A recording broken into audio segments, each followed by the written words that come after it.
Presiden nomor urut 2, Bapak Haji Prabowo Subianto.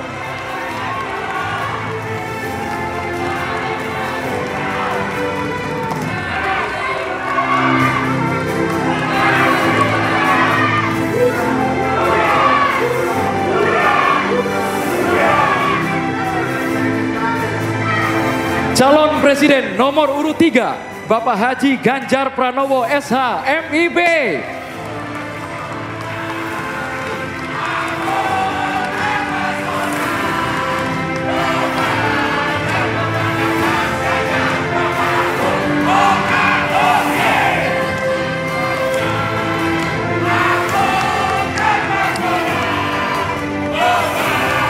Mohon tenang Bapak Ibu.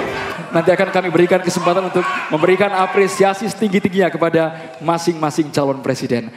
Hadirin sekalian, pada debat kelima ini, tema yang diangkat adalah pendidikan, kesehatan, ketenaga kerjaan, kebudayaan, teknologi informasi, kesejahteraan sosial, dan inklusi. Anggi. Ya, benar sekali Andro. Tentunya ini merupakan tema yang sangat bersentuhan langsung dengan masyarakat. Dan kita akan melihat dari dua sisi para kandidat dan calon pemilih yang akan menilai debat malam hari ini. Pastinya Anggi, ini akan menjadi catatan demokrasi perjalanan bangsa Indonesia.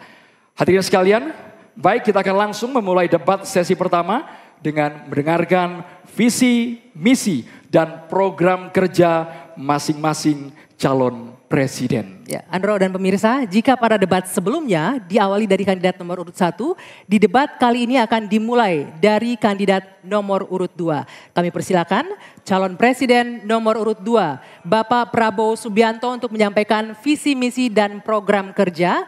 Waktu Bapak 4 menit, dimulai dari Anda berbicara. Bismillahirrahmanirrahim. Assalamualaikum warahmatullahi wabarakatuh. Shalom, Om Swastiastu, Namo Buddhaya. Saudara-saudara sekalian, Prabowo Gibran memiliki rencana besar yang kita beri nama Strategi Transformasi Bangsa. Inti daripada strategi ini tentunya adalah meningkatkan kemakmuran bangsa Indonesia dan terutama memperbaiki kualitas hidup manusia Indonesia, seluruh rakyat Indonesia. Salah satu proyek strategis kita intinya adalah memberi makan bergizi untuk seluruh anak-anak Indonesia, termasuk yang masih dalam kandungan ibunya. Dan selama sekolah sampai dari usia dini sampai dewasa. Ini akan mengatasi angka kematian ibu waktu lahir. Ini akan mengatasi kurang gizi anak, stunting. Ini akan menghilangkan kemiskinan ekstrim. Ini akan menyerap semua hasil panen para petani dan nelayan. Ini akan meningkatkan pertumbuhan ekonomi kita. Minimal sekitar 1,5 sampai 2%. Dengan demikian kita mengatasi masalah-masalah fundamental dalam memperbaiki kualitas hidup rakyat Indonesia menuju kepada menghilangkan kemiskinan dari bumi Indonesia. Di bidang kesehatan, kami akan membangun rumah sakit modern di setiap kabupaten dan kota. Dan puskesmas modern di setiap desa di seluruh Indonesia. Kami akan segera mempercepat mengatasi kekurangan dokter di Indonesia. Kita kekurangan sekitar 140.000 dokter. Dan itu akan kita segera atasi dengan cara kita akan menambah fakultas kedokteran di Indonesia. Dari yang sekarang 92, kita akan membangun 300 fakultas kedokteran. Kita juga akan mengirim 10.000 anak-anak pinter. Dari SMA, lulusan SMA, kita akan beri beasiswa ke luar negeri untuk belajar kedokteran. Dan 10.000 lagi untuk belajar sains, teknologi, engineering, dan matematik, kimia, biologi, dan fisika. Itu kita rebut teknologi, kita rebut sains. Saudara-saudara sekalian, kita juga akan membangun 3 juta rumah untuk mereka yang belum punya rumah. 1 juta di pedesaan, 1 juta di pesisir, 1 juta di perkotaan. Saudara-saudara sekalian, kita yakin bahwa pendidikan strategis. Kita harus memperbaiki gaji guru, termasuk gaji honorer, meningkatkan kompetensi guru. Kita harus memberi pelatihan-pelatihan, penataran-penataran, dan juga seluruh penyelenggara negara, ASN, TNI, Polri, penyuluh-penyuluh pertanian di mana-mana harus kita perbaiki gajinya sehingga kualitas hidup mereka akan baik, sehingga mereka bisa memberi pelayanan kepada rakyat dengan sebaik-baiknya. Saudara-saudara sekalian, itu beberapa program unggulan kami dalam rangka strategi transformasi bangsa. Kita tidak hanya sekedar mau pembangunan, kita mau transformasi bangsa kita di atas landasan ekonomi yang sudah dibangun oleh Presiden Joko Widodo dan presiden-presiden sebelumnya. Saudara-saudara sekalian, demikian pemikiran kami. Kami yakin kami akan melaksanakan itu. Dan kami akan mencapai Indonesia Emas 2045. Terima kasih. Wassalamualaikum warahmatullahi wabarakatuh. Terima kasih Pak Prabowo.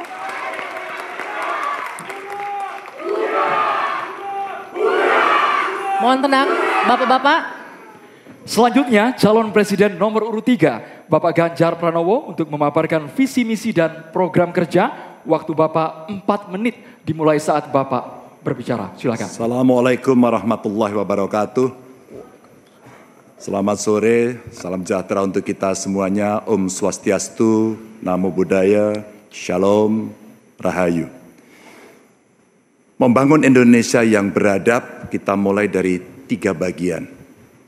Kita punya kepribadian dalam kebudayaan dan itu mesti masuk di dalam jiwa insan Indonesia.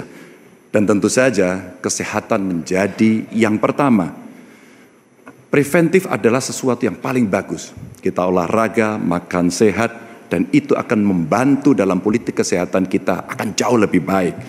Dan tentu saja akses kesehatan yang diperlukan di setiap desa. Kenapa Ganjar Mahfud membuat 1 desa, 1 vaskes, 1 nakes?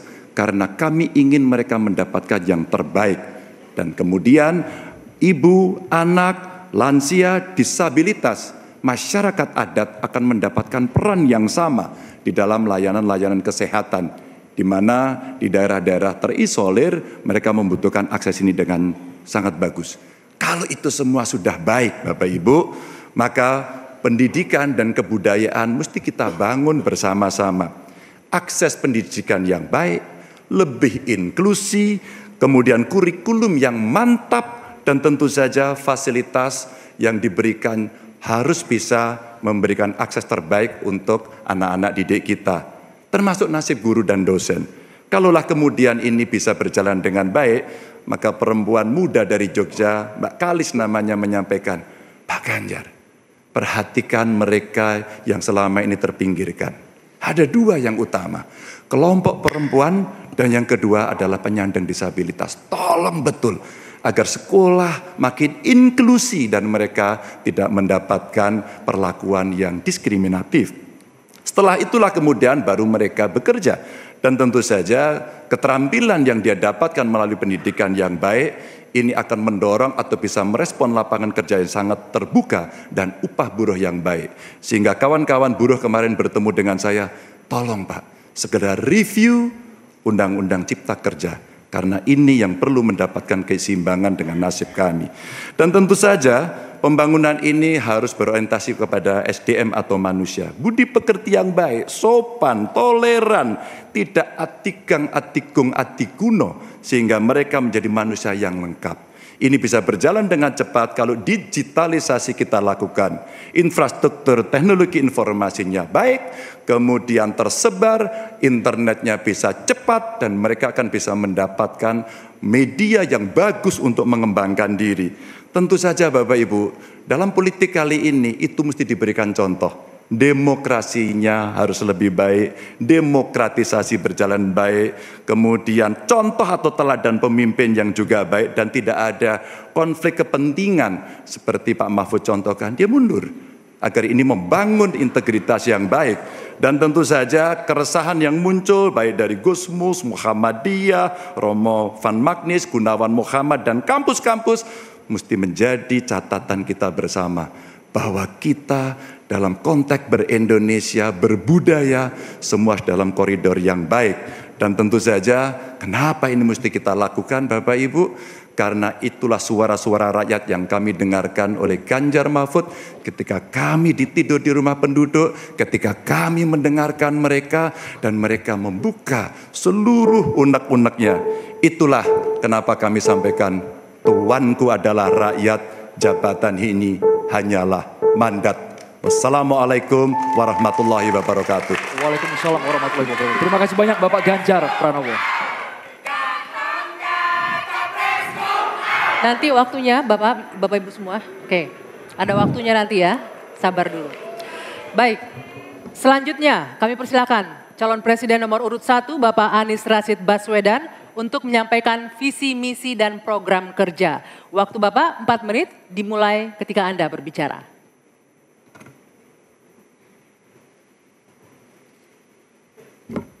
Assalamualaikum warahmatullahi wabarakatuh. Selamat malam, salam sejahtera untuk kita semua. Ibu, Bapak, saudara-saudara sebangsa setanah air yang sangat saya cintai. Persoalan terbesar bangsa kita hari ini, republik kita hari ini adalah ketimpangan, ketidaksetaraan, ketidakadilan. Ketimpangan antara Jakarta dan luar Jakarta, Jawa, luar Jawa, kaya, miskin, desa, kota, pendidikan umum, pendidikan agama, pendidikan kejuruan, dan pendidikan teknis. Ini semua adalah ketimpangan yang hari ini menjadi fenomena membahayakan bagi republik ini. Bahkan di bidang perekonomian, segelintir orang menguasai sebagian besar perekonomian kita. Ketika republik ini didirikan, para pendirinya 60-an orang anggota BPUPKI, mereka adalah orang-orang terdidik, mereka adalah kaum yang privilege, tapi mereka mendirikan republik untuk semua, bukan mendirikan republik untuk kepentingan dirinya, golongannya, ataupun keluarganya. Mereka mendirikan ini untuk semuanya. Kekuasaan yang dibangun untuk memberikan kesempatan kepada semua. Sekarang kita jauh dari cita-cita republik ini. Ketika para pendiri itu kaum intelektual, mereka memilih berjuang di jalur politik. Saya berangkat sebagai pengajar, mendapat panggilan tugas di wilayah politik. Kami akan membawa gagasan pendiri republik untuk kembali mewarnai republik ini. Untuk bisa mengarahkan republik ke depan agar kembali pada format awal. Apa masalah hari ini? 45 juta orang belum bekerja dengan layak. Bicara jaminan sosial, lebih dari 70 juta orang tidak punya jaminan sosial. Bicara pendidikan, jauh dari kota, terpencil, masa depan jadi suram. Kemampuan tinggi, kesempatan tidak ada. Sangat frustrasi melihatnya. Kesehatan mental, kekerasan seksual, lebih 15 juta orang jadi korban. Ini problem-problem yang tidak menjadi kepedulian segelintir elit. Ini adalah kepedulian rakyat kebanyakan. Karena itu dalam perjalanan kami 1 tahun, kami menemukan jutaan rakyat yang berbondong-bondong menginginkan perubahan. Mereka membuat poster rakyat, membuat posko rakyat, mendoakan dari tempat yang tidak kita lihat. Poster-poster itu cemerlang karena bukan didanai dari uang dari Jakarta, tapi didanai oleh keringatnya yang jernih hasil kerja kerasnya. Ini adalah keinginan perubahan. Apa yang ingin kita capai? 1, kita akan memastikan hidup sehat dan bila sakit ada pertolongan cepat. Tumbuh cerdas dengan biaya terjangkau. Keluarga sejahtera karena upahnya layak. Dan bila membutuhkan diberikan bansos sesuai kebutuhannya. Bansos plus. Bukan memberikan bansos untuk kepentingan yang memberi, tapi untuk kepentingan yang diberi. Dan warga negara yang bangga dengan negaranya. Karena dijaga budayanya dan etikanya dijaga tinggi. Kita menginginkan persatuan karena ditopang dengan rasa keadilan. Persatuan itu tidak mungkin terjadi dalam ketimpangan. Persatuan membutuhkan rasa keadilan. Karena itu misi kami tegas mewujudkan bangsa yang sehat, yang cerdas, yang sejahtera, berbudaya dan bersatu. Kita menyaksikan begitu banyak orang punya prinsip sopo wani rekoso bakal nggayuh mulyo. Siapapun yang bersungguh-sungguh dalam usahanya pasti meraih kemuliaan. Tapi bila kesempatannya ada, bila kesempatannya tidak ada, menghasilkan frustrasi. Dan kami ketika menjalankan amanat, maka kami akan memegang prinsip ngadek sacekna, nilas saplasna. Konsistensi ucapan dan perbuatan, menjunjung kejujuran dan kearifan. Ini komitmen kami, fokus pada pembangunan manusia Indonesia, menghadirkan kesetaraan, menghadirkan keadilan. Dengan seperti itu kita ada persatuan. Perubahan saatnya kita kerjakan. Katong bergerak untuk perubahan, untuk seluruh rakyat Indonesia dimanapun berada. Terima kasih. Assalamualaikum warahmatullahi wabarakatuh. Waalaikumsalam warahmatullahi wabarakatuh. Terima kasih Pak Anies. Dan kini silakan kita berikan tepuk tangan dan apresiasi untuk ketiga calon presiden yang sudah menyampaikan visi misi dan program kerja mereka. Silakan. Ya pemirsa, Anda kembali menyaksikan debat kelima calon presiden pemilu tahun 2024 dengan subtema pendidikan, kesehatan, ketenagakerjaan, kebudayaan, teknologi informasi, kesejahteraan sosial, dan inklusi. Dan pada segmen ini, calon presiden akan menjawab pertanyaan yang telah dibuat oleh tim panelis. Untuk itu, kami undang terlebih dahulu paslon untuk menuju ke podium kembali. Silakan Bapak-Bapak.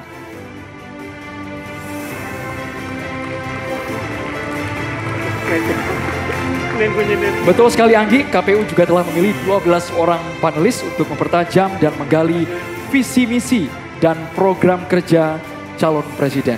Sejumlah pertanyaan juga telah disiapkan dan KPU telah menentukan mekanisme agar pertanyaan yang disampaikan sesuai dengan subtema. Di segmen sebelumnya, pemirsa, penyampaian visi misi dan program kerja dimulai dengan calon presiden nomor urut 2. Maka di sesi ini kita akan mulai dengan calon presiden nomor urut 3, Bapak Ganjar Pranowo.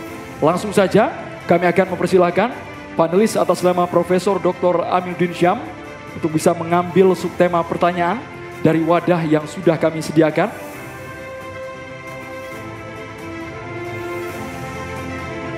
Kami mohon untuk dibuka dan diperlihatkan kepada calon presiden dan ke kami, moderator.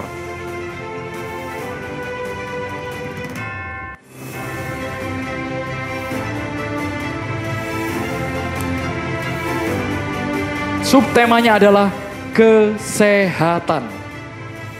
Kami juga akan mengundang Bapak Tolhas Damani MED untuk dapat mengambil undian daftar pertanyaan Bapak dari fishbowl yang telah tersedia. Apakah huruf A, B, atau C yang akan muncul? Bisa diperlihatkan? Huruf A. Baik. Ini pertanyaannya masih tersegel dengan subtema kesehatan. Kita akan membuka dan kami ingatkan kepada calon presiden untuk bisa menyimak baik-baik pertanyaan karena hanya akan dibacakan satu kali. Baik. Pertanyaan untuk calon presiden nomor urut 3, Bapak Ganjar Pranowo.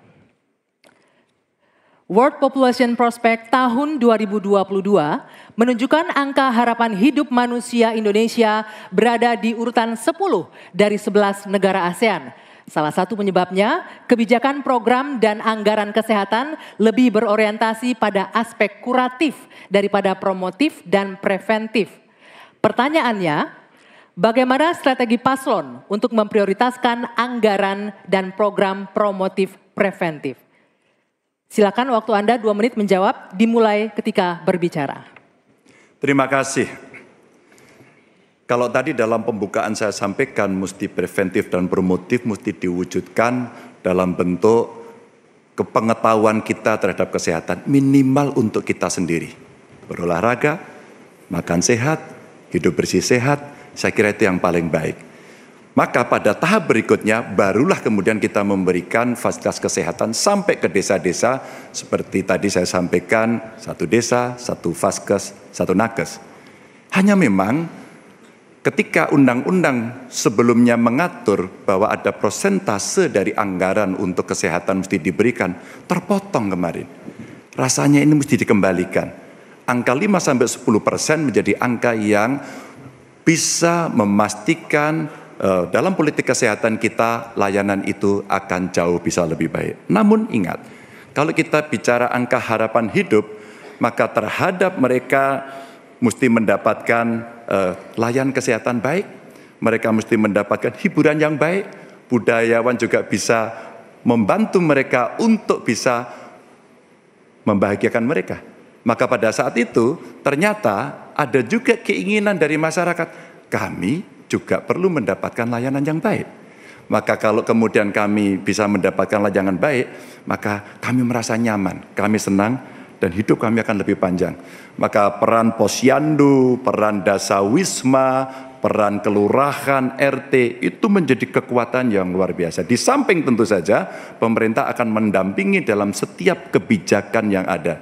Sehingga dalam politik anggaran ada persentase yang mesti disiapkan agar anggaran kita bisa cukup untuk bisa memenuhi. Tentu ini kita bisa lakukan secara bertahap. Dan itulah program yang cukup bisa komprehensif menyelesaikan bagaimana harapan hidup bisa jauh lebih panjang. Ya, selanjutnya kami berikan kesempatan untuk Capres nomor urut 1 Bapak Anies Baswedan menanggapi jawaban yang disampaikan oleh Pak Ganjar. Silakan Pak Anies, waktu Anda 1 menit dimulai ketika berbicara.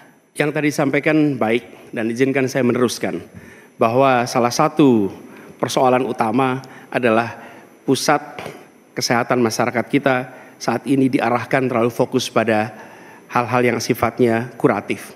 Lalu urusan kesehatan seakan menjadi urusan Kementerian Kesehatan dan Dinas Kesehatan saja. Dan salah satu masalah utama adalah banyak yang disebabkan oleh pola hidup yang tidak sehat. Karena itu kami melihat yang disebut sebagai promotif, preventif, kuratif ini harus seimbang. Jadi kesehatan itu harus lintas sektoral.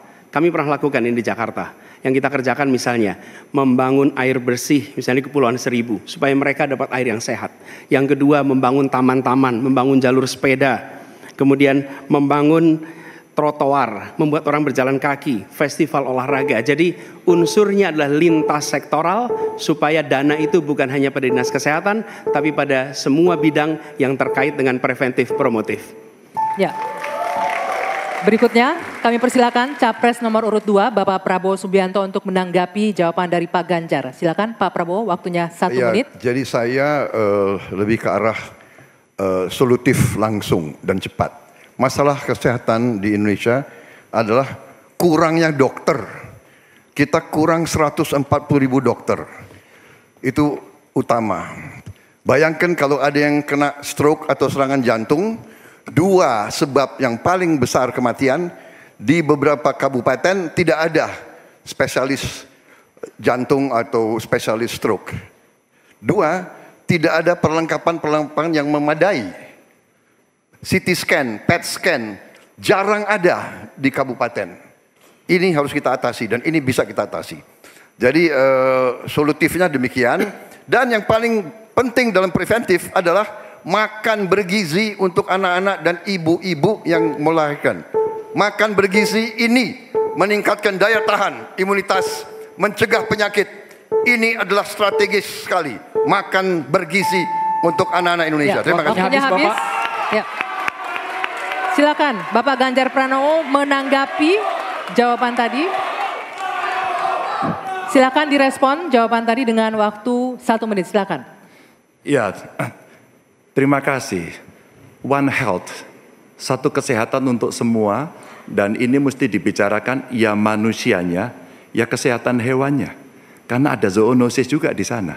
Maka kalau kita bicara bagaimana secara holistik, maka kesehatan semesta inilah yang mesti kita ciptakan. Saya masih berprinsip pada preventif promotif itu jauh lebih baik.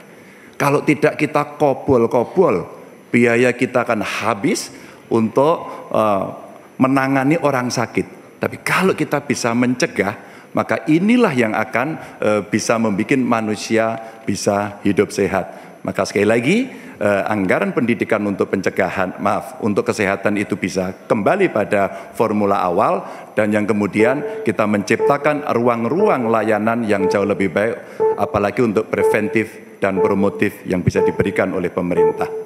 Ya.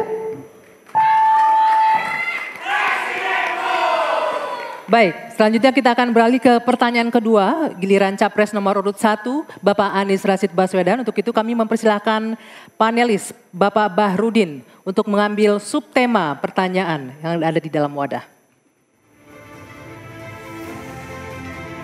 Silakan dibuka.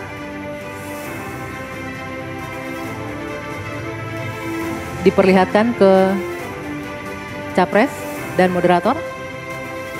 Teknologi informasi ya.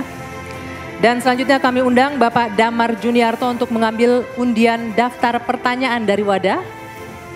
Silakan dipilih.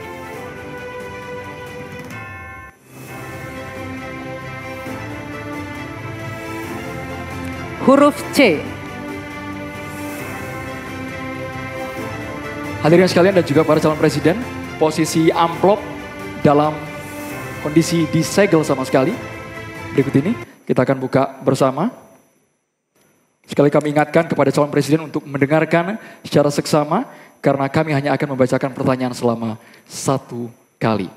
Pertanyaan untuk calon presiden nomor urut 1 Bapak Anies Rashid Baswedan. Kedaulatan teknologi informasi Indonesia terancam. Impor ponsel tahun 2023 mencapai 30 triliun rupiah. Padahal untuk membangun pabrik ponsel hanya membutuhkan investasi sekitar 0,5 triliun rupiah. Pertanyaannya Bapak, apa langkah strategis paslon membangun kedaulatan manufaktur telekomunikasi dan teknologi informasi di Indonesia? Waktu Bapak 2 menit dimulai saat Bapak berbicara.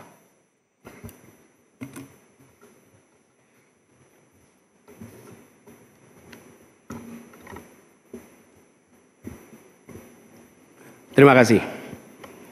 Kita menyaksikan bahwa kemajuan sistem telekomunikasi dan teknologi informasi itu berkembang amat pesat. Karena itu Indonesia tidak boleh ketinggalan. Dan gagasan kita adalah 1, peningkatan kualitas manusia dan inovasi di sektor teknologi informasi dengan cara pairing, berpasangan, mendatangkan pakar untuk bisa melakukan alih teknologi bersama-sama. Yang kedua, memprioritaskan investasi yang masuk dalam bentuk investasi padat karya yang didukung dengan perbaikan reformasi birokrasi dan pemberantasan korupsi. Ini akan memberikan lowongan kerja untuk masyarakat lokal. Dan ada 3 aspek fundamental, yaitu akses, kecepatan, keamanan. Yang ini menjadi prioritas. Sehingga dengan cara seperti itu, ketika kita mengundang untuk melakukan investasi, kita akan bisa menyiapkan infrastrukturnya. Hal yang tidak kalah penting terkait dengan pembangunan ini adalah perlindungan atas hak intelektual yang nanti akan terkait dengan industri manufaktur yang terkait di sini. Kami memandang investasi padat modal yang seperti ini, padat karya, akan memungkinkan Indonesia untuk lompat lebih cepat. Demikian jawaban kami. Terima kasih. Masih ada waktu Bapak? Masih ada 33 detik? Cukup di sini. Baik. Ya. Selanjutnya kami berikan kesempatan kepada calon presiden nomor urut 2, Bapak Prabowo Subianto untuk menanggapi jawaban yang disampaikan oleh Bapak Anies Baswedan. Waktu Bapak 1 menit dimulai saat Bapak berbicara. Kalau saya selalu solutif dan tindakan. Kalau memang hanya 0,5 triliun, perlu kehendak politik, ya bangun itu pabrik segera. Jadi itu pertama. Kedua, masalah teknologi selalu berurusan dengan sumber daya manusia. Kita harus sekarang mendidik anak-anak kita lebih banyak di bidang science, teknologi, engineering, mathematics. Ini sangat mutlak. Baru kita bisa bersaing. Kalau kita tidak punya awaknya bagaimana? Jadi program kami memberi beasiswa. Tadi saya sudah katakan 10.000 kedokteran, 10.000 di bidang science, teknologi, engineering, dan mathematics. Kita ambil yang terpintar dari Indonesia, kita kirim ke luar negeri, kita bangun fakultas-fakultas STEM yang lebih banyak lagi di Indonesia. Baru kita rebut teknologi, saudara-saudara. Dan yang penting kehendak politik. Ya bangun pabrik itu.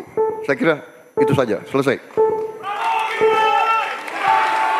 Mohon tenang hadirin sekalian. Harap tenang terlebih dahulu. Tolong tenang. Selanjutnya calon presiden nomor urut 3, Bapak Ganjar Pranowo untuk menanggapi atas jawaban yang disampaikan oleh Bapak Anies Rashid Baswedan. Silakan Bapak Ganjar, waktu Bapak 1 menit dimulai saat Bapak berbicara. Kita punya industri swasta untuk gadget. Pabriknya ada di Semarang. Harganya terjangkau, lebih murah. Kalau itu bisa masuk e-katalog kita, sebenarnya kita bisa membantu dia. Atau yang kedua, kita bisa menugaskan kepada PT lain. Kalau nggak salah dulu pernah akan dibuat ini. Satu komputer, satu laptop seharga maksimum 1 juta. Sayang, kalau ini tidak kita pastikan tanpa penugasan dari pemerintah, maka tidak pernah selesai. Kalau tidak, pilihannya adalah bergandengan tangan dengan industri yang ada di luar, dengan brand-brand internasional, tapi pabriknya di Indonesia. Politik ini kalau kita mau komparasikan, di India pernah dilakukan. Sehingga apa? Transformasi pengetahuannya, teknologinya, semua akan bisa dilakukan dan kita akan mendapatkan nilai tambah. Gen kita akan ditambahkan di situ, kita bisa melakukan tindakan-tindakan untuk mencapai kemandirian sehingga kelak kemudian kita tidak terlalu bergantung. Waktunya bisa. Saatnya calon presiden nomor urut 1, Bapak Anies Rashid Baswedan untuk merespon tanggapan calon presiden nomor urut 2 dan juga nomor urut 3. Silakan Bapak Anies, waktu Bapak 1 menit dimulai saat Bapak berbicara. Tadi saya sampaikan garis besar gagasan untuk kita bisa membangunnya. Ketika sampai kepada kegiatan praktis, maka pendekatannya kolaboratif.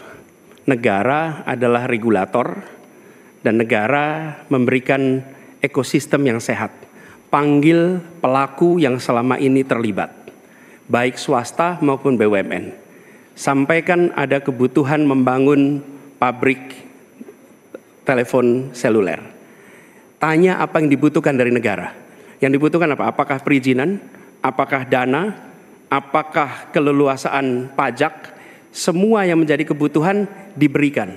Tapi pelakunya tetap swasta ataupun BUMN. Jadi fungsi kita ketika bicara membangun, bukan negara yang membangun, tapi memberikan pada BUMN atau swasta dan yang sudah bergerak di situ, siapkan infrastrukturnya, beri target waktunya, lalu eksekusi, tunggu peresmiannya. Terima kasih. Berikutnya, pertanyaan untuk calon presiden nomor urut 2, Bapak Prabowo Subianto. Untuk itu kami persilakan panelis, Profesor Emeritus Pascalis Maria Laksono, PhD. Untuk dapat mengambil subtema pertanyaan Bapak yang sudah tersedia di wadah.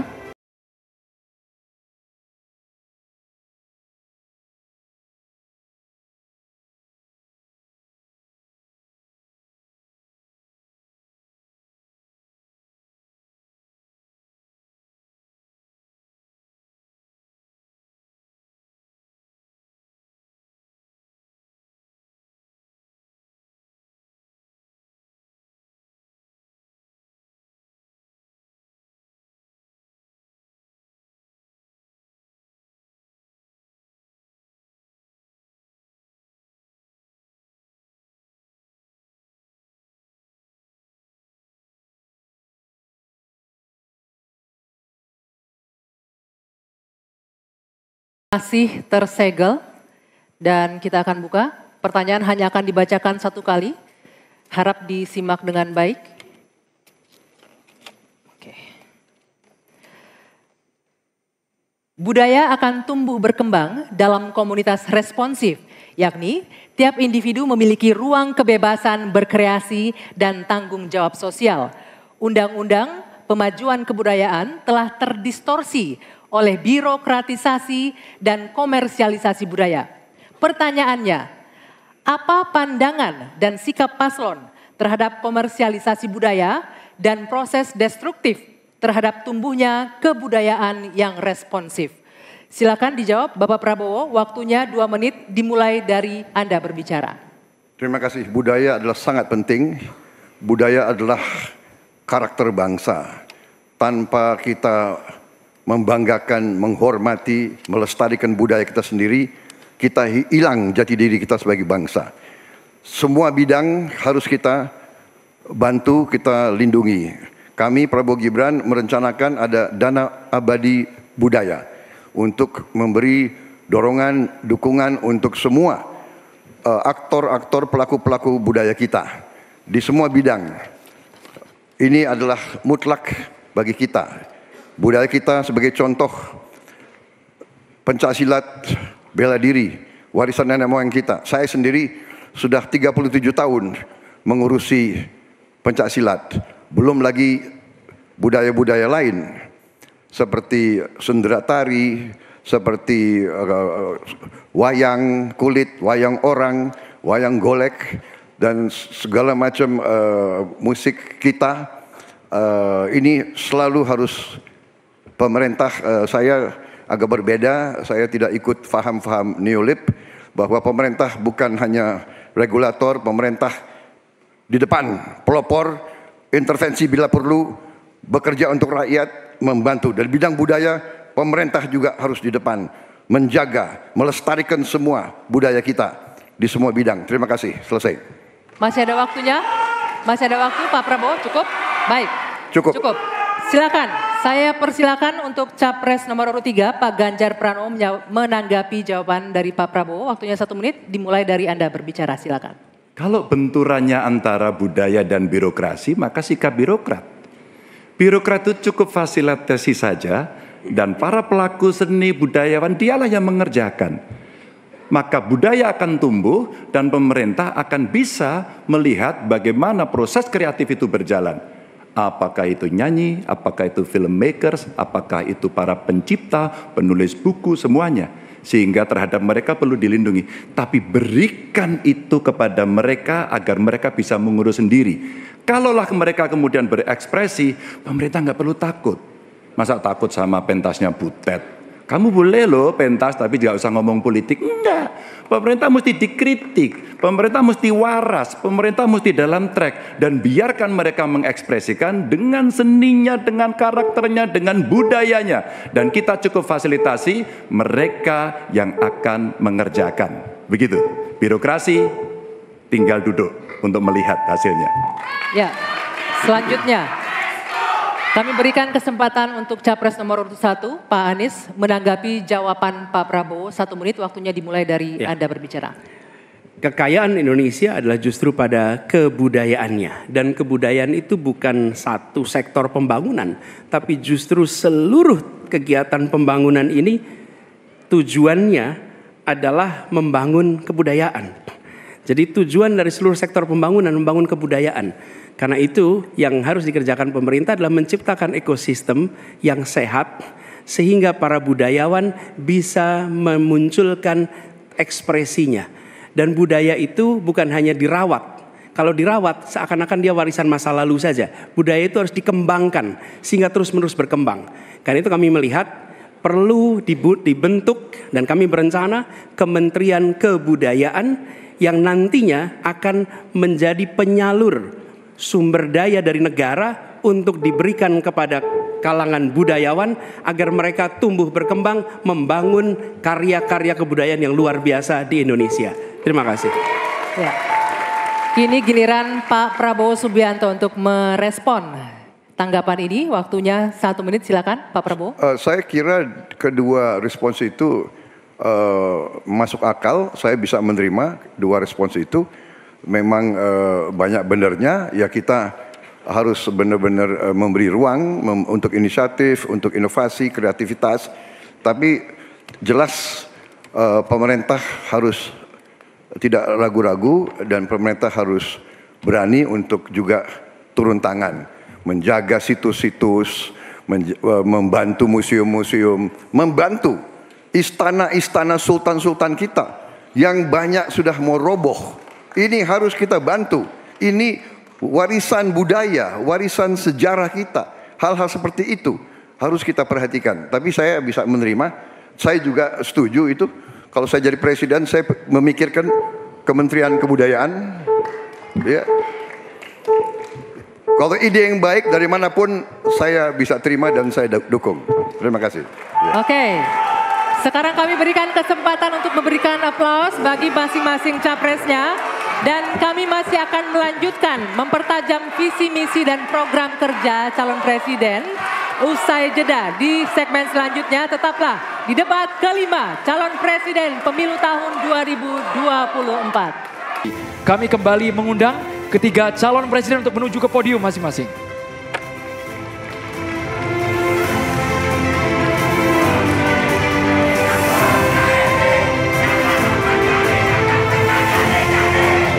Dan pada segmen ini pertanyaan akan dimulai dari calon presiden nomor urut 1, Bapak Anies Rashid Baswedan. Kami kemudian akan mengundang Bapak Ono Widodo Purbo PhD mengambil dan memperlihatkan subtema yang dipilih.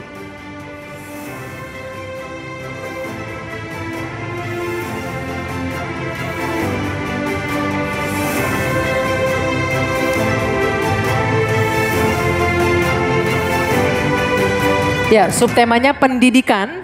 Untuk selanjutnya, baik, pendidikan akan kami undang selanjutnya Ibu Reni Kusumawardani, MC Psikolog, untuk mengambil daftar pertanyaan dari Fishbowl.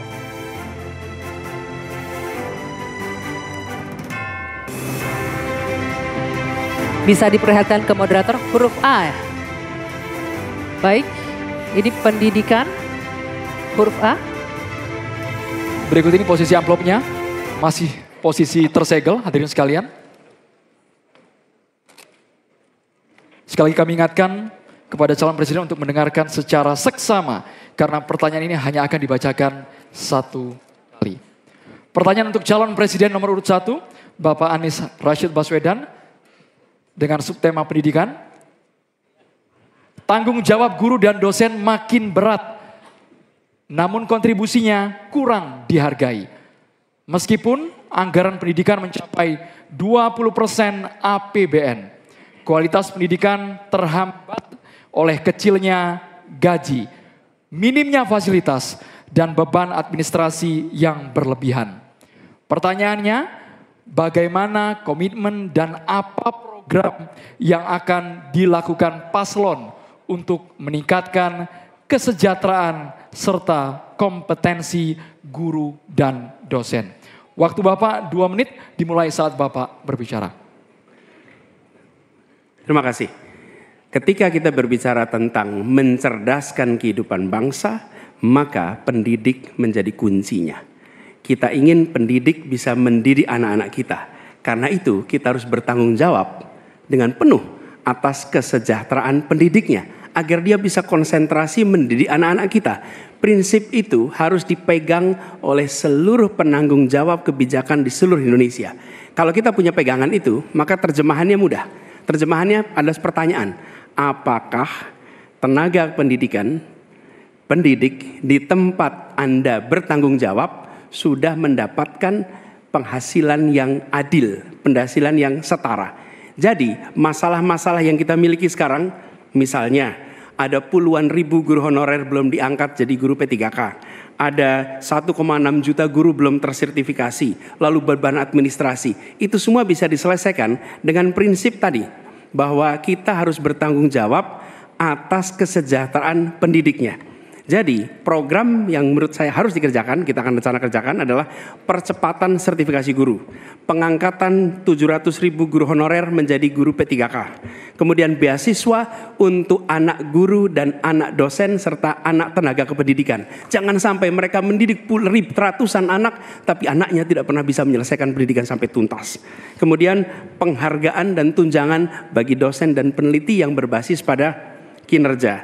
Dan yang tidak kalah penting adalah mengurangi beban administrasi. Dosen beban administrasinya luar biasa besar. Dosen itu mengajar, meneliti melalui pengabdian masyarakat. Tapi jangan diberikan beban administrasi yang terlalu besar. Jadi prinsipnya ada nilainya dulu yang kita pegang. Kemudian ada turunan teknisnya, teknokrasi yang tadi saya sampaikan. Dan kemudian bebaskan dari beban-beban yang tidak perlu. Demikian jawaban kami. Terima kasih. Selanjutnya kami persilakan kepada calon presiden nomor urut 2, Bapak Prabowo Subianto untuk menanggapi atas jawaban yang disampaikan oleh Bapak Anies Baswedan. Waktu Bapak 1 menit dimulai saat Bapak berbicara. Secara garis besar ya, secara objektif saya menilai jawaban-jawaban Pak Anies baik, bagus, relevan. Saya banyak setuju dengan jawaban tersebut. Mungkin maklum beliau mantan Menteri Pendidikan begitu. Siap Bapak. Tapi enggak, saya sangat sependapat. Saya mau nambahkan bahwa kita harus mengaudit, mengkaji sekarang sistem kita ini baik atau tidak. Karena banyak sekali kebocoran-kebocoran dalam alokasi dana yang diturunkan sampai ke tingkat kabupaten dan sebagainya. Ini menyangkut memang masalah mental dan budaya banyak pejabat-pejabat kita. Jadi kita harus koreksi diri, kita harus audit. Dan di mana masalah sistemik yang kurang baik harus kita perbaiki. kita harus berani memperbaiki sistem yang kurang baik. Terima kasih. Masih ada waktu Bapak. Selanjutnya kami berikan kesempatan kepada calon presiden nomor urut 3 Bapak Ganjar Pranowo untuk menanggapi atas jawaban yang disampaikan oleh Bapak Anies Baswedan. Waktu Bapak 1 menit dimulai saat Bapak berbicara. Kalau pendidikan mau maju maka fasilitas mesti diberikan. Negara harus hadir dan makin inklusi. Nah ketika kita bicara pada pendidiknya atau gurunya, saya mau bercerita pengalaman saja. Ketika guru SMA, SMK, SLB diberikan pada provinsi, maka pada saat itu yang saya tanya pertama adalah berapa gajimu? 300.000 Pak. Sungguh tidak adil pemerintah ini. Maka pada saat itu saya sampaikan kasih gaji sesuai UMP yang ada di Jawa Tengah, UMK yang ada di Jawa Tengah tambah 10%. Baru kemudian kita dorong proses sertifikasi dan peningkatan kapasitas. Kami punya aplikasi namanya Bolpen.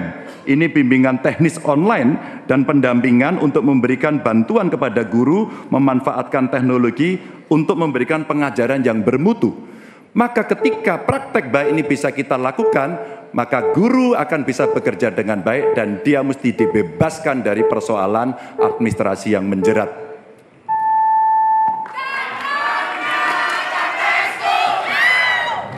Selanjutnya, calon presiden nomor urut 1 Bapak Anies Baswedan untuk merespon tanggapan dari calon presiden nomor urut 2 dan juga calon presiden nomor urut 3. Waktu Bapak 1 menit dimulai saat Bapak berbicara. Terima kasih Pak Prabowo, terima kasih Pak Ganjar atas kesepemahaman ya terkait persoalan ini.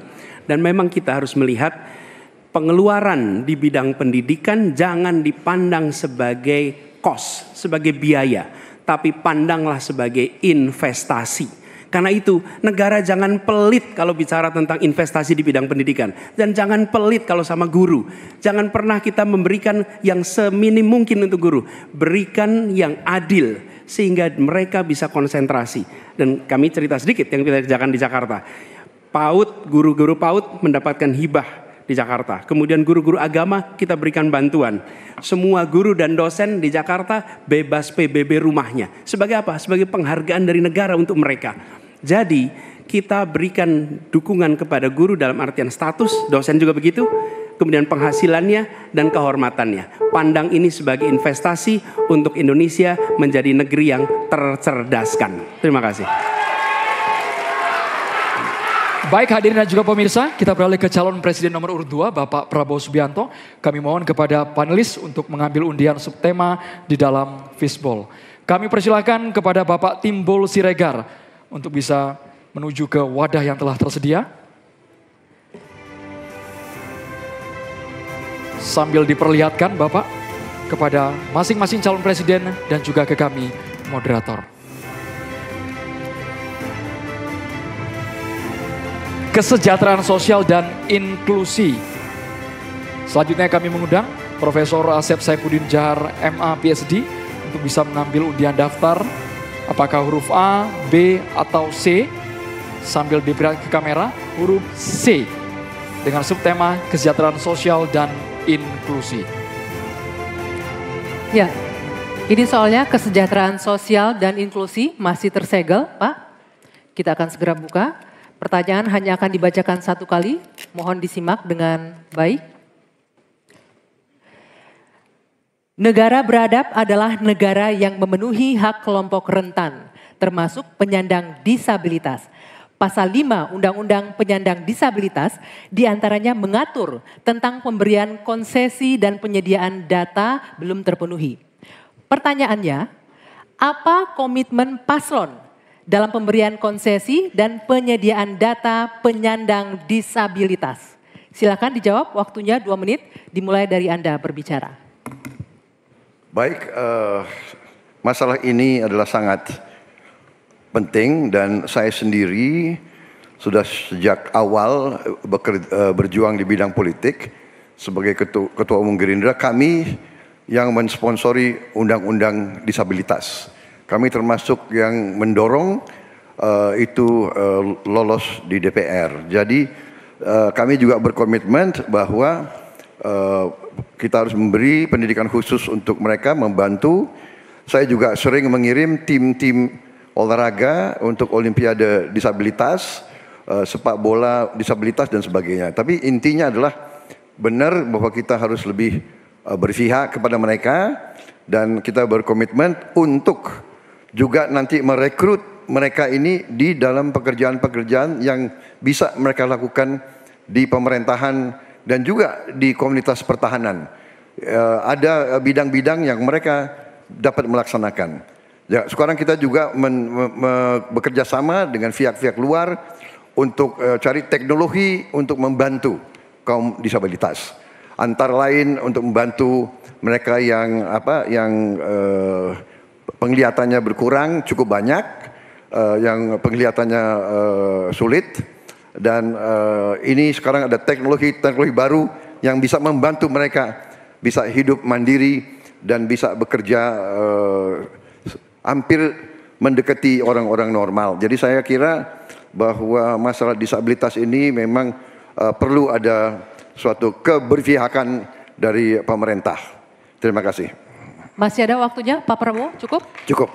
Baik, selanjutnya saya akan kasih kesempatan untuk Capres nomor urut 3 menanggapi. Waktunya 1 menit dimulai dari Bapak berbicara. Ini pertanyaannya soal data kan ya. Data dan komitmen kita terhadap data disabilitas. Yang pertama, negara harus hadir, tidak boleh alpa. Yang kedua, kita mesti menyiapkan data dengan baik. Kenapa kami pakai KTP Sakti? Satu KTP saja kita bisa profiling semuanya termasuk disabilitas.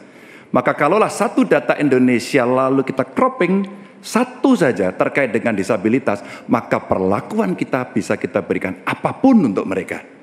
Termasuk, saya mau cerita pengalaman saja, ketika merancang pembangunan, hadirkan mereka, kasih ruang pertama untuk mereka berpendapat.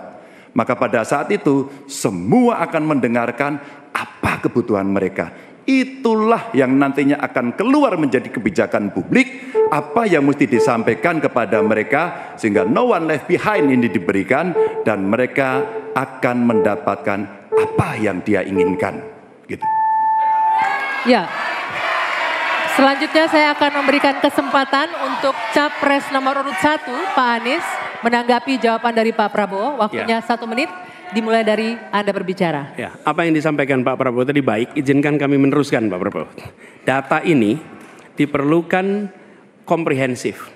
Kita harus tahu berapa, di mana penyandang disabilitas, dan disabilitasnya apa.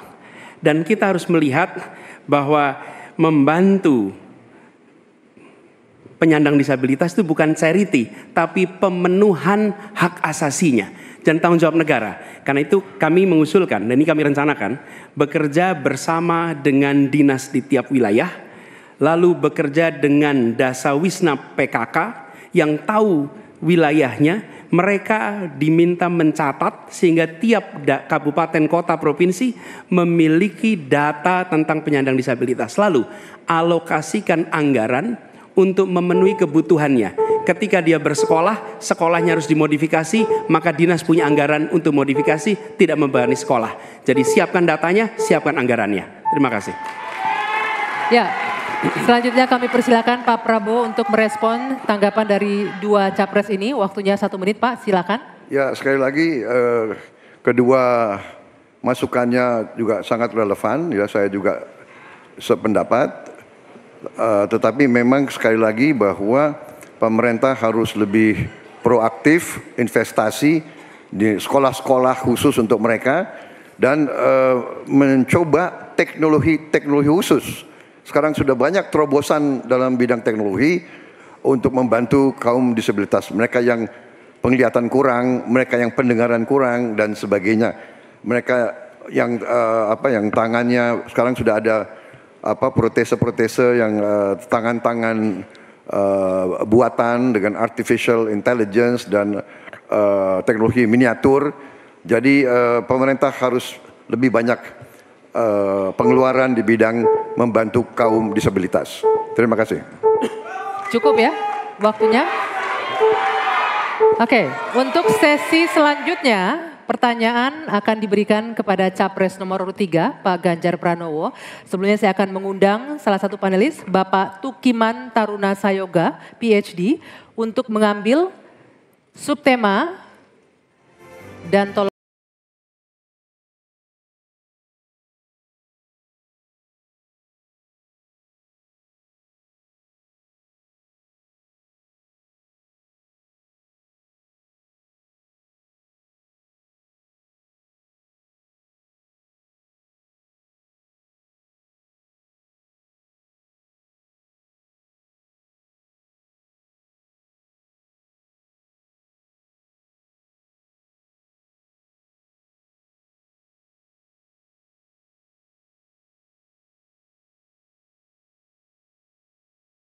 amplop masih tersegel. Sekali kami ingatkan bahwa kami hanya akan membacakan pertanyaan selama 1 kali. Mohon para calon presiden untuk menyimak dengan seksama. Pertanyaan ini ditujukan untuk calon presiden nomor urut 3, Bapak Ganjar Pranowo, dengan subtema ketenagakerjaan. Pekerja migran Indonesia tersebar di banyak negara. Di sana mereka banyak mengalami masalah, mulai dari masalah hukum, pelecehan, hingga kesehatan mental. Pertanyaannya, bagaimana strategi paslon menjamin keselamatan dan kesejahteraan pekerja migran Indonesia? Waktu Bapak 2 menit untuk menjawab dimulai saat Bapak berbicara. Silakan. Terima kasih. Kembali negara hadir dengan segala perangkatnya. Ada duta besar di sana. BP2MI ada juga. Kementerian Tenaga Kerja ada. Pemerintah daerah ada. Kami mau bercerita pengalaman. Karena kemarin kami komunikasi dengan pekerja migran kita yang di Hong Kong. Kita live bersama dan mereka menuntut apa yang menjadi pertanyaan ini. Pak Ganjar, apa pelindungan yang diberikan kepada kami? Inilah panic button, inilah nomor telepon dan kalian kalau ada masalah telepon ke situ. Kalau tidak, maka ini akan kita tarik di pemerintah tertinggi agar kita bisa mengintervensi. Kenapa ini menjadi penting? Masalah-masalah yang mereka hadapi, satu, mulai mereka berangkat legalitasnya mesti beres. Mulai mereka berangkat kita sudah harus tahu skillnya apa. Mulai mereka berangkat apa yang ada dalam kontrak kerja. Kita pastikan semuanya. Dari kementerian yang ada, lembaga yang ada, itulah kontrol dilakukan. Kenapa saya bicara sampai mesti ada tempat melapor, duta besar yang aktif agar kita bisa melindungi segenap bangsa Indonesia dan seluruh tumpah darah. Warganya dimanapun mesti dilindungi. Dan dari sinilah pengalaman kami pernah membebaskan beberapa pekerja yang bermasalah. Baik di Arab Saudi, di Sudan, terus kemudian di Kamboja yang mereka terindikasi TPPO. Maka ketika kemudian melihat seperti ini, tindakan tegas adalah dari pemimpin tertinggi. Pengalaman saya jadi gubernur. Maka yang saya telepon adalah Menlu, yang saya telepon adalah duta besar, dan bagaimana kita beraksi agar kita bisa menyelesaikan persoalan itu. Komitmen ini tidak terlalu sulit. Ketika data benar, instrumen benar, melakukan dengan cara yang benar, maka seluruh persoalan akan cepat diselesaikan. Waktunya habis Bapak. Sekarang kami berikan kesempatan kepada calon presiden nomor urut 1, Bapak Anies Baswedan, untuk langsung menanggapi. Terima kasih Pak dengan Ganjar. waktu 1 menit. Meneruskan apa yang tadi disampaikan. Saya berjumpa dengan para pekerja migran di Malaysia, ngobrol dengan mereka permasalahannya. Datang ke desa pekerja migran di Wonosobo, pasti Pak Ganjar juga tahu. Nah, apa yang saya temukan? Memiliki kewenangan di pemerintahan tidak berarti memiliki pengetahuan tentang permasalahan. Yang dimiliki kewenangan, pengetahuan siapa yang tahu? Justru aktivis-aktivis pekerja migran. Jadi kami melihat harus dilibatkan para aktivis pekerja migran, mereka yang tahu lubang-lubang masalah di dalam melindungi pekerja migran. Kita memang betul, kita ingin melindungi sejak pra keberangkatan sampai mereka berada di sana. Tapi di tengah itu banyak sekali lika-liku yang ketika kita berada di birokrasi banyak yang tidak diketahui. Karena itu kami melihat libatkan mereka, lalu negara kolaborasi. Kewenangan dimiliki negara, pengetahuan dimiliki oleh para aktivis itu. Kita eksekusi, melindungi dan memastikan mereka bisa hidup bekerja dengan tenang di sana. Waktunya habis, Bapak. Selanjutnya kami berikan kesempatan kepada Bapak Prabowo Subianto, calon presiden nomor urut 2, untuk menanggapi atas jawaban yang disampaikan oleh Bapak Ganjar Pranowo. Waktu Bapak 1 menit dimulai saat Bapak berbicara. Saya kok ya harus mengakui juga bahwa saya banyak sependapat dengan dua. Berarti apa ya, keberpihakan kita kepada kaum pekerja di luar negeri itu sebenarnya sama. Semua benar. Tetapi menurut saya ada berapa kedutaan kita di beberapa negara kewalahan. Masalahnya terlalu banyak. Jadi benar yang disampaikan Pak Anies, aktivis-aktivis ini sangat membantu untuk mengikuti dan membantu pekerja migran kita di mana-mana. Saya pernah pengalaman, saya pernah diberitahu oleh seorang aktivis, seorang perempuan tentang seorang pekerja perempuan di Malaysia yang 2 minggu lagi mau digantung. Kalau tidak ada berita dari aktivis perempuan ini, kita tidak bisa bantu dan intervensi. Jadi benar, peran aktivis-aktivis sangat penting di bidang pembelaan hak-hak pekerja kita di luar negeri. Mereka adalah pahlawan-pahlawan. Terima kasih. Waktunya habis. Mohon tenang hadirin sekalian. Kami persilakan kepada calon presiden nomor urut 3, Bapak Ganjar Pranowo, untuk merespon tanggapan dari Capres nomor urut 1 dan juga Capres nomor urut 2. Terima Silakan, kasih Bapak. atas masukannya. Karena udah banyak setuju ya baik-baik saja. Tapi kita mesti memberangkatkan mereka dalam kapasitas secara legalitas dan keterampilan yang baik. Yang berikutnya lagi tentu saja, kalau sudah kasus, namanya kasus, semua bisa terlibat. Gunakan teknologi informasi, gunakan medsos, maka kenapa kemudian dalam pengalaman kami, seluruh kepala dinas Anda harus punya medsos. Disitulah orang sebenarnya bisa menyampaikan secara cepat. Maka ketika itu masuk dalam dashboard kami, dalam lapor GUP umpama pada saat itu, kita merespon dengan sangat cepat karena kita tahu persoalan yang mereka hadapi. Menggunakan banyak pintu-pintu untuk melaporkan ini adalah bagian cara menangani kasus yang paling tepat. Tapi mencegah itu jauh lebih baik dengan sekali lagi legalitas, keterampilan, kontrak, dan memberdayakan seluruh aparatur termasuk pemangku kepentingan dan aktivis kalau Mas Anies tadi sampaikan. Saya kira itu cara yang cukup komprehensif untuk merespon persoalan PMI. Waktunya habis, Bapak. Oke. Sekarang boleh saya kasih waktu untuk berikan tepuk tangan bagi ketiga calon presiden. Silakan. Ya. Andro, ini sesi adalah yang paling ditunggu-tunggu, Andro. Karena ini adalah sesi tanya jawab antar capres dan saling menanggapi serta saling berinteraksi. Ini yang paling seru, Dwi Anggia. Kami juga terima kasih kepada para pendukung yang sudah memberikan apresiasi, yang mau bekerja sama menaati tata tertib yang sudah kita sepakati bersama, Anggia. Betul. Kita langsung saja undang kembali calon presiden untuk naik ke atas podium, ke atas panggung, menuju ke podium masing-masing. Ya. Kami ingatkan bagi calon presiden, pertanyaan harus sesuai dengan tema pendidikan, kesehatan, ketenaga kerjaan, kebudayaan, teknologi informasi, kesejahteraan sosial, dan inklusi. Dan kami mohon jika ada singkatan atau terminologi asing harus dijelaskan terlebih dahulu. Baik, langsung saja kesempatan pertama untuk segmen ini akan kita berikan langsung Capres nomor urut 2, Bapak Prabowo Subianto, untuk bertanya ke Capres nomor urut 3, Bapak Ganjar Pranowo.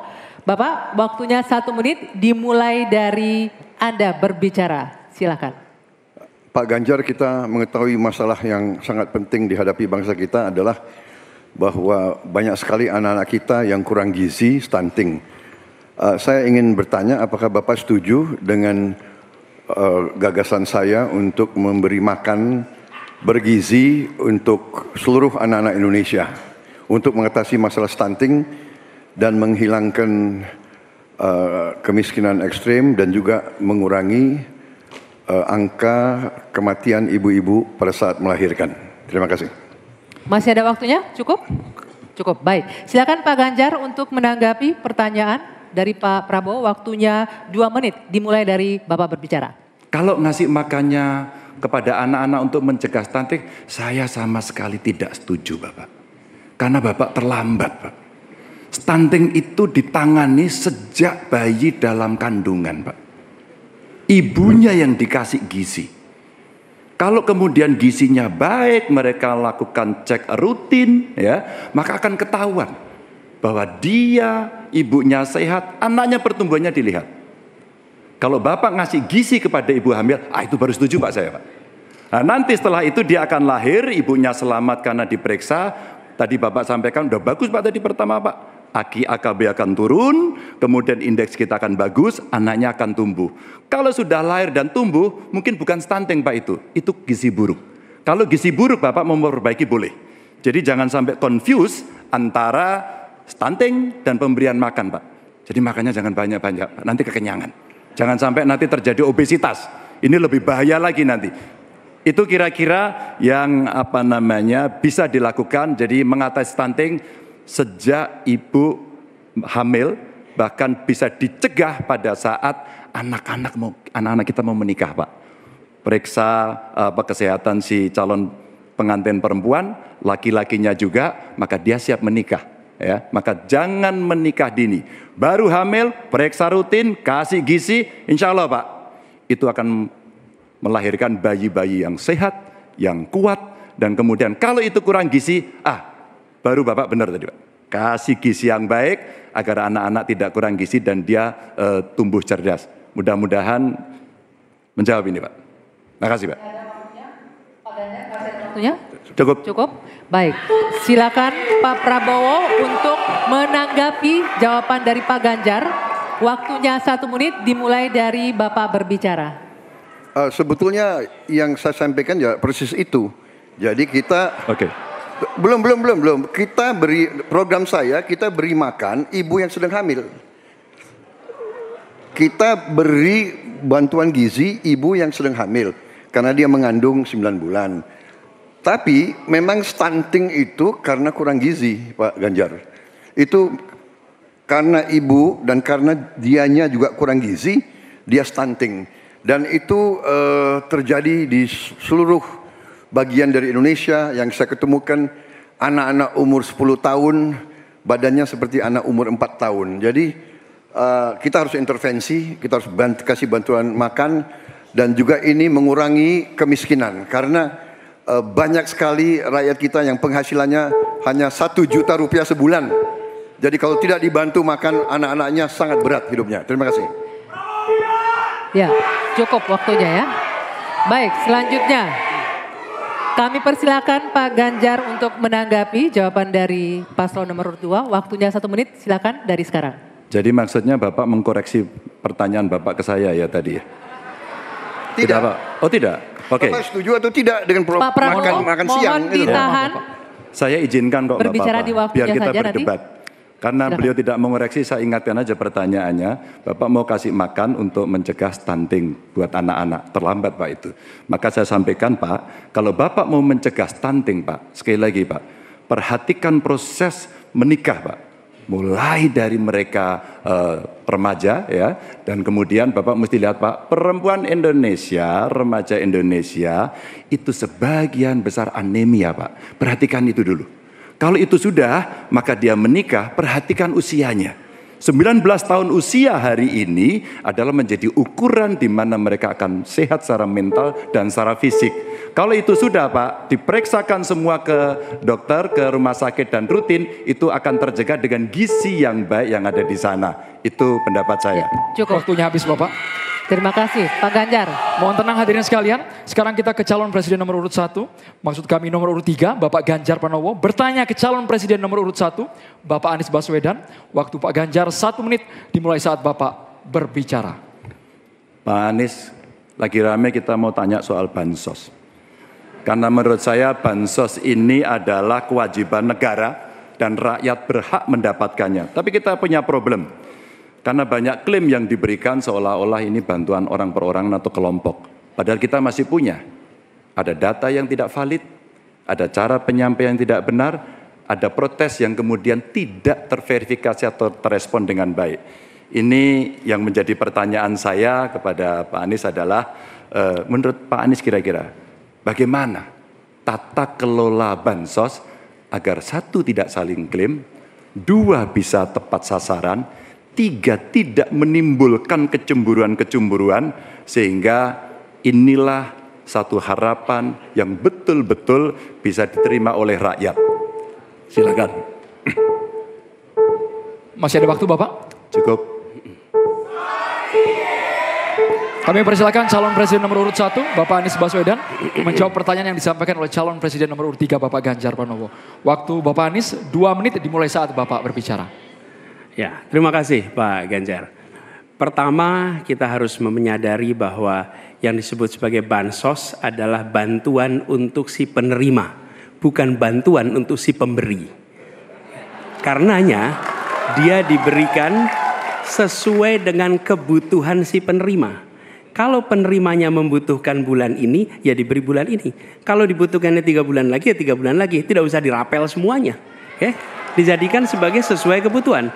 Yang nomor 1 menikmati, yang itulah yang disebut sebagai bansos tanpa pamrih.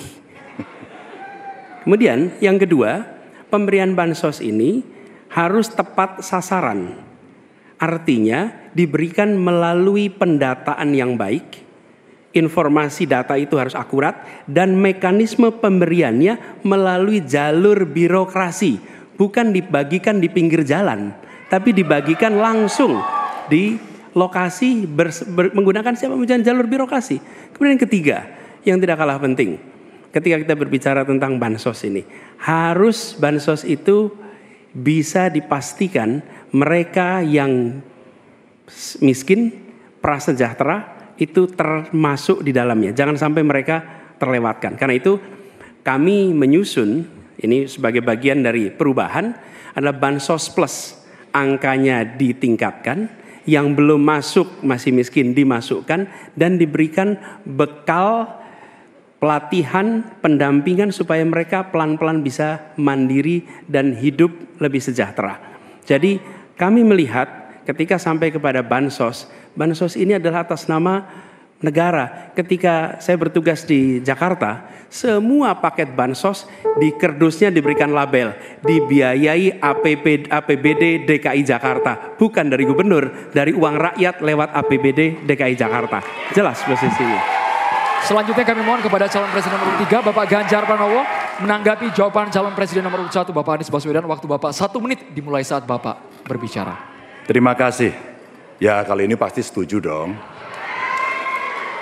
Karena proses logic thinkingnya adalah datanya diperbaiki. Ini yang pernah kita lakukan, dan ketika kawan-kawan Kades sudah bersusah payah diberikan ke atas, balik lagi pada data yang sama.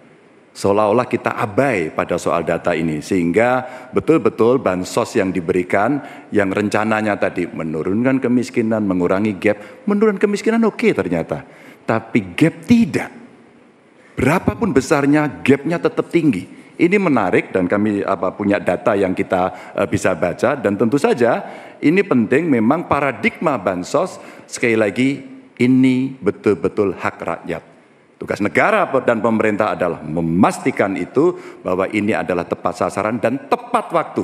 Tadi yang disampaikan betul. Dan kami berusul bantuannya ganti aja deh, bantuan kesra. Karena tugas negara itu menciptakan keadilan sosial, bukan menciptakan bantuan sosial. Waktunya habis Bapak. Sekarang Bapak Anies Baswedan untuk langsung menanggapi jawaban dari Bapak Ganjar Pranowo. Waktu Bapak 1 menit dimulai saat Bapak berbicara. Mohon tenang hadirin sekalian. Ya.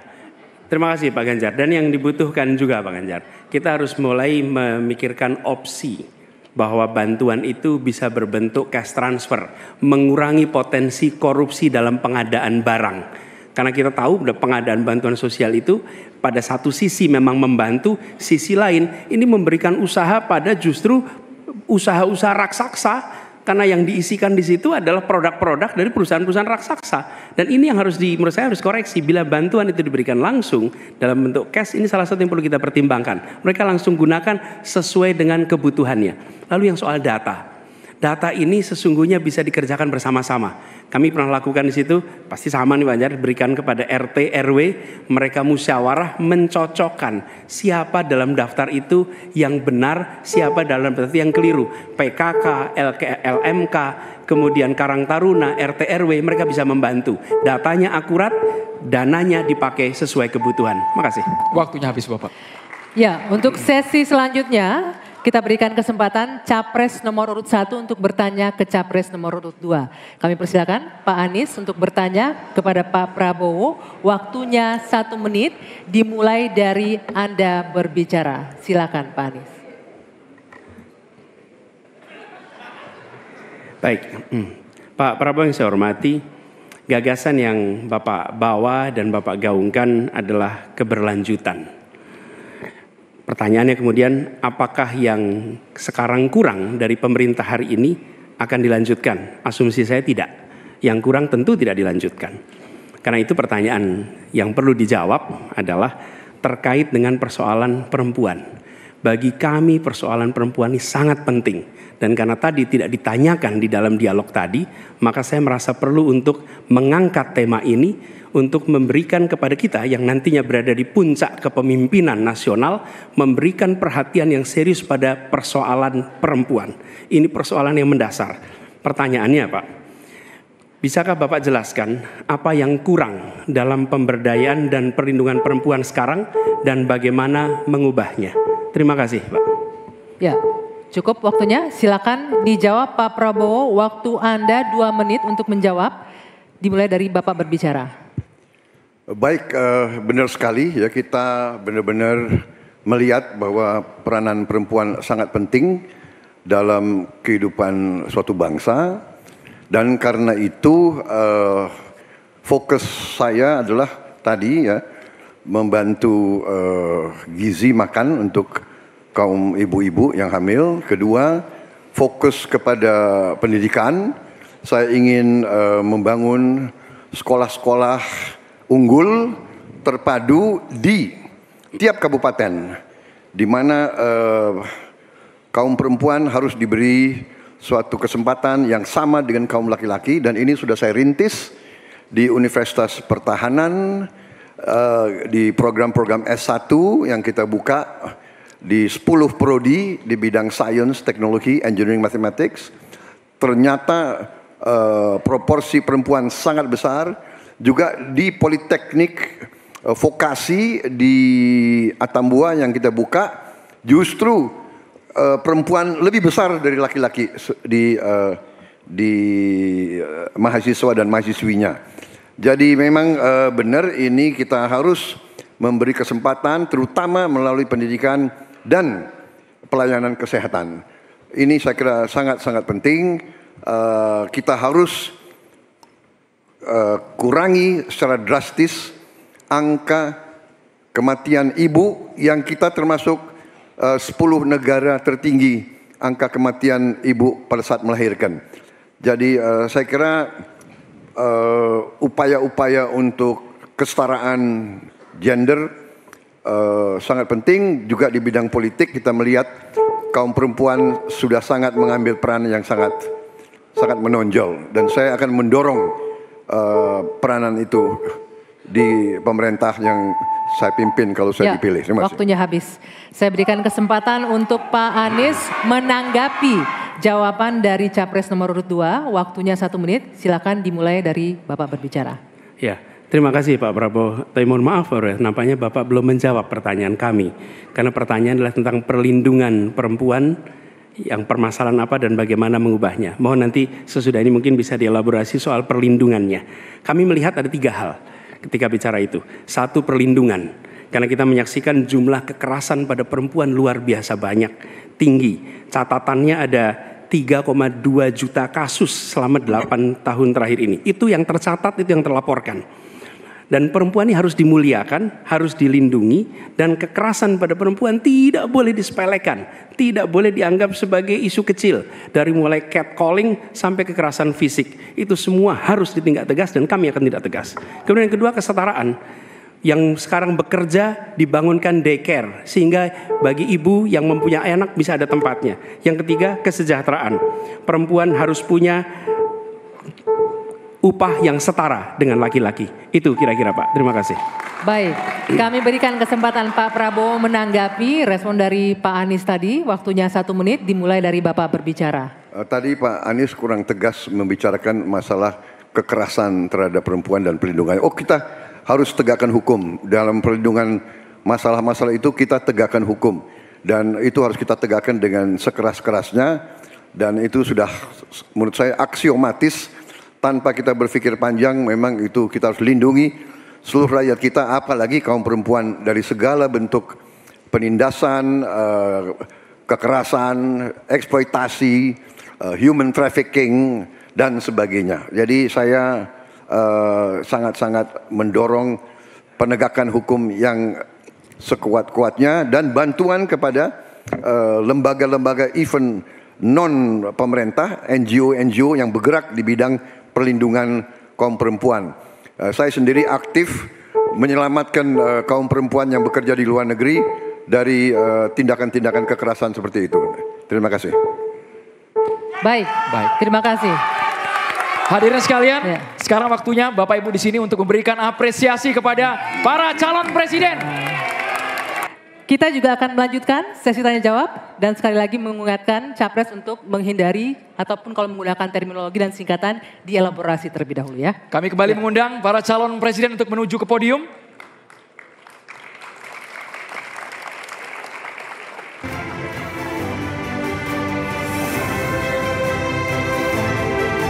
Hadirin sekalian dan juga pemirsa, di awal segmen ini calon presiden nomor urut 3, Bapak Ganjar Pranowo akan memberikan pertanyaan kepada calon presiden nomor urut 2, Bapak Prabowo Subianto. Waktu Bapak Ganjar 1 menit dimulai saat Bapak berbicara. Silakan Pak Ganjar. Pak Prabowo, saya punya program internet gratis untuk sekolahan, untuk UMKM. Tapi ada yang menarik Pak, di Pontianak pada tanggal 20 Januari Bapak menyampaikan bahwa orang yang menginginkan internet gratis itu, maaf ini Pak, otaknya lambat. Padahal biasanya mereka otaknya cemerlang gitu. Di sisi lain ketika Bapak menyampaikan itu, cawapres Bapak bicara IoT, hilirisasi digital, dan banyak program yang sebenarnya berbau digital. Padahal Pak dengan internet gratis dan coverage-nya bagus, ini bisa mengatasi kesenjangan. Data pendidikan, kesehatan, kemiskinan, hampir semuanya ada. Nah, ini dari BPS juga sudah menyampaikan Pak bahwa kondisi ketimpangan digital ini sangat tinggi di tempat kita. Pertanyaan saya kepada Pak Prabowo, setuju tidak Bapak untuk memperbaiki ketimpangan digital ini dan bagaimana caranya? Waktunya habis Bapak. Kami persilakan. Sebentar Bapak, kami persilakan kepada calon presiden nomor urut 2 Bapak Prabowo Subianto untuk jawab pertanyaan dari Bapak Ganjar Pranowo. Durasinya 2 menit dimulai saat Bapak berbicara.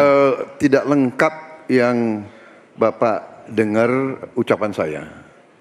Yang saya katakan adalah yang mana yang lebih penting, internet gratis atau makan gratis untuk orang yang sedang susah, untuk orang miskin, untuk orang kalangan bawah.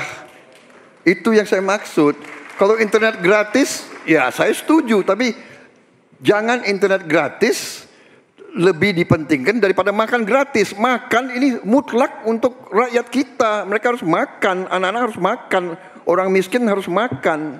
Itu maksud saya. Kalau internet gratis bagus untuk ketimpangan digital dan sebagainya. Saya sependapat. Mungkin ada yang lapor ke Bapak kurang lengkap. Saya kira itu mungkin ya. Tapi saya tidak bermaksud bahwa internet gratis itu tidak penting, tidak. Kalau dibandingkan dengan makan gratis. Makan gratis bagi saya strategik mengatasi banyak masalah. Saya kira itu jawaban saya. Terima kasih. Masih ada waktu Bapak? Saya kira saya sudah jawab. Baik. Ya. Selanjutnya kami persilakan. Mohon tenang hadirin sekalian, kami persilakan kepada calon presiden nomor urut 3, Bapak Ganjar Pranowo untuk menanggapi. Inilah hebatnya kalau coverage internetnya bagus Pak. Jejak digital tidak akan pernah hilang Pak Prabowo. Maka statement Bapak yang hari ini mencoba mengklarifikasi rasa-rasanya di publik sudah lewat Pak. Karena pertanyaan Bapak itu sangat clear dan membandingkan itu. Maka kalau kita berbicara bahwa orang yang pilih internet gratis otaknya maaf lambat, saya kira statement itu sangat sadis. Dan tentu saja apa yang mesti kita lakukan Pak? Ada kurang lebih 12.000 desa yang masih blank spot. Padahal kita ingin mendigitalisasi banyak hal untuk memberikan fasilitas. Ya pendidikan, ya kesehatan ya. Dan 2 kementerian ini yang kita siapkan hari ini untuk jadi contoh. Kenapa? Karena relatif datanya lengkap. Kalau kemudian kita ingin membuat negara ini maju jauh lebih cepat. Terima kasih. Kami persilakan kepada Capres nomor 2, Bapak Prabowo untuk menanggapi jawaban dari Bapak Ganjar Pranowo. Waktu Bapak 1 menit dimulai saat berbicara. Maaf Pak Ganjar, saya tegaskan kembali. Dalam konteks internet gratis, kalau dibandingkan dengan makan gratis, mana yang lebih diprioritaskan? Maksud saya adalah makan gratis diprioritaskan. Bukan berarti internet gratis tidak penting. Sama sekali tidak. Saya apabila jadi presiden, saya akan bawa internet gratis ke seluruh desa di seluruh Indonesia. Jelas itu. Tapi makan gratis untuk anak-anak Indonesia dan ibu-ibu hamil itu strategik, itu utama bagi saya. Terima kasih. Masih ada waktu Bapak, ingin dimanfaatkan? Cukup? Cukup. Ya, selanjutnya kita akan beralih ke Capres nomor urut 1, Pak Anies Baswedan yang akan bertanya ke Capres nomor urut 3, Pak Ganjar Pranowo. Silakan Pak Anies, pertanyaannya dimulai 1 menit dari Anda berbicara.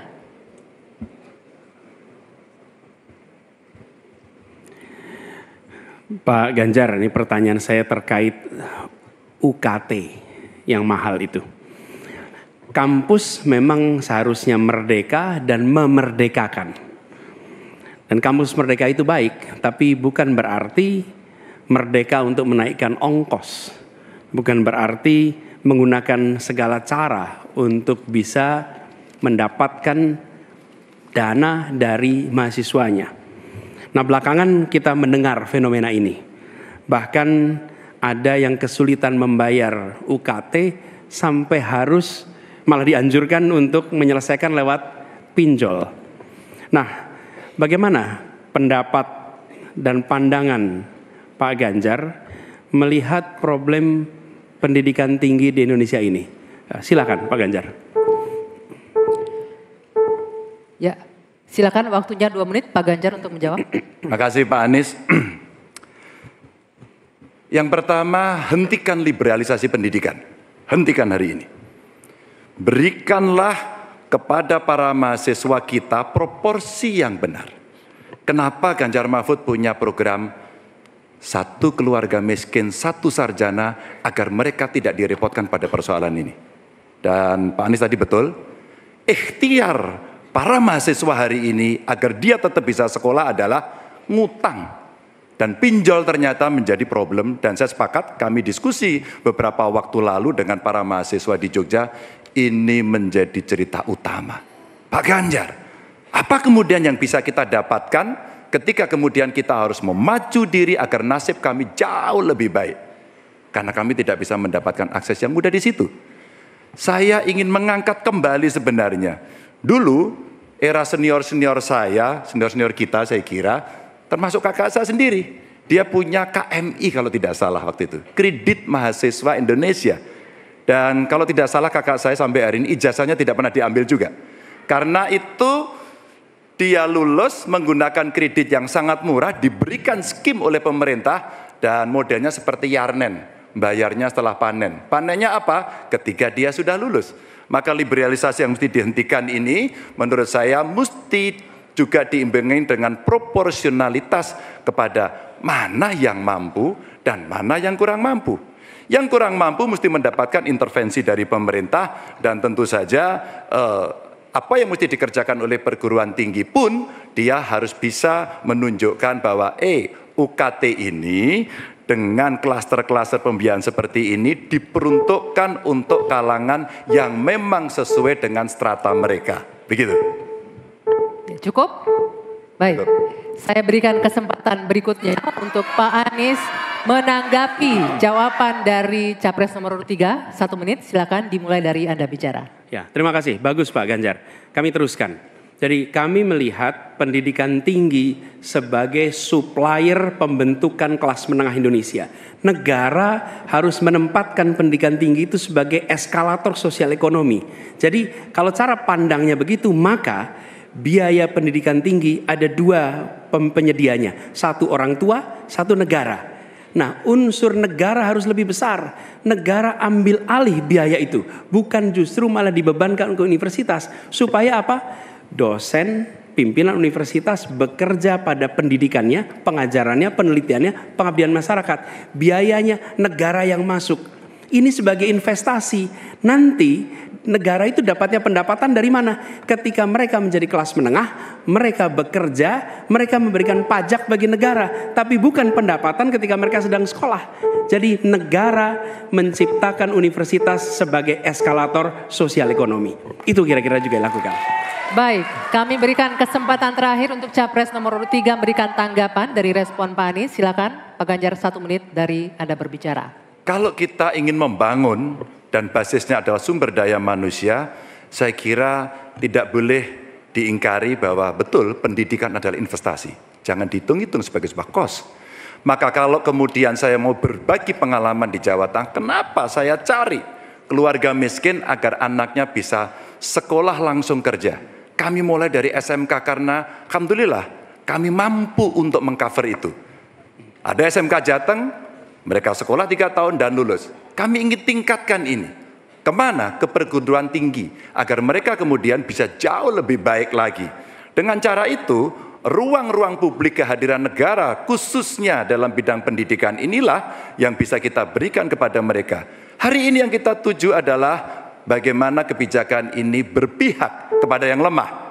Apakah itu si miskin, apakah itu kelompok perempuan, apakah itu penyandang disabilitas. Sehingga mereka bisa mendapatkan akses pendidikan tinggi dengan murah.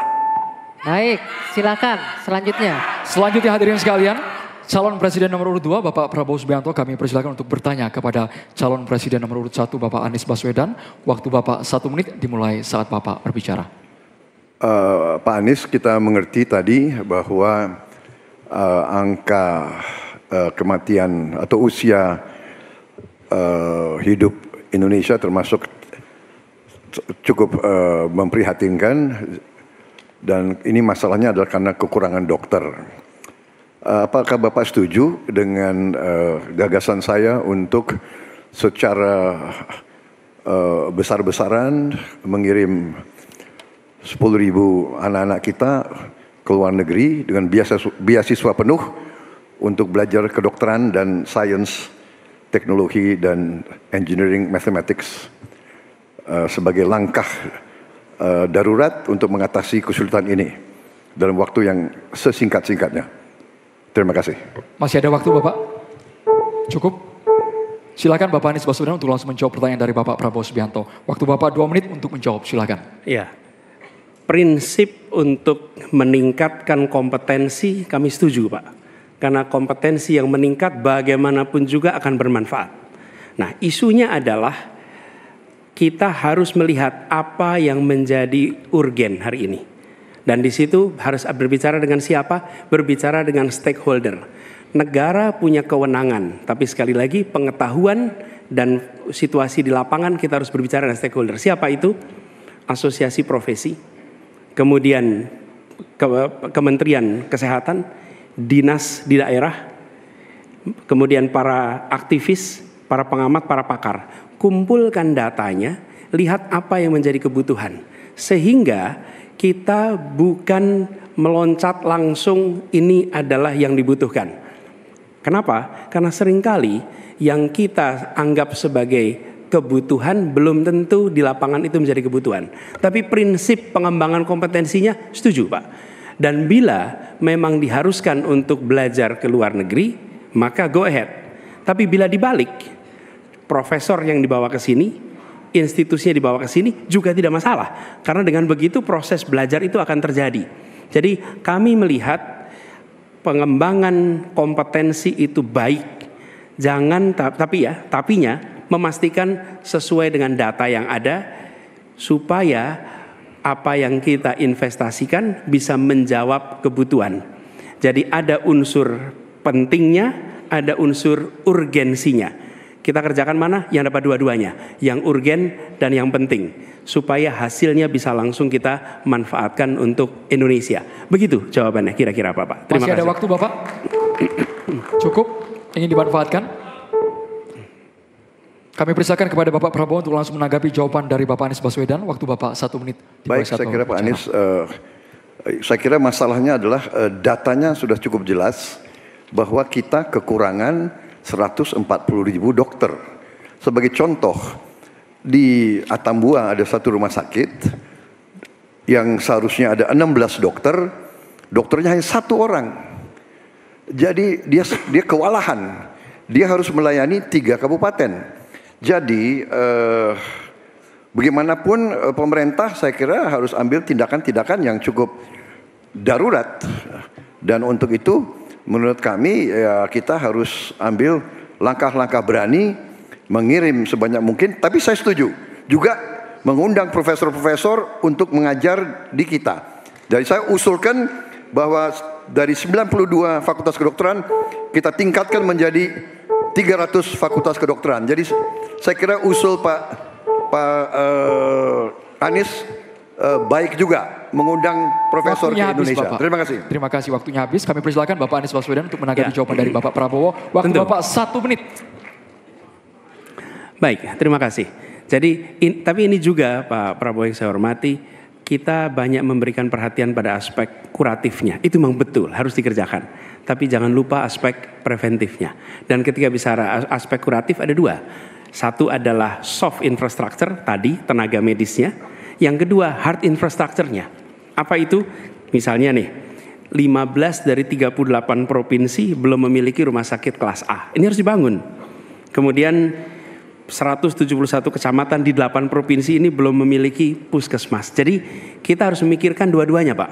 Soft infrastructure, manusianya, hard infrastructure, dan jangan lupa itu semua adalah efek dari pola hidup yang tidak, salah satunya efek pola hidup yang tidak sehat. Tidak sehat, karena itulah promotif preventif itu penting. Sehingga kita tidak hanya mengobati tapi juga mencegah. Demikian.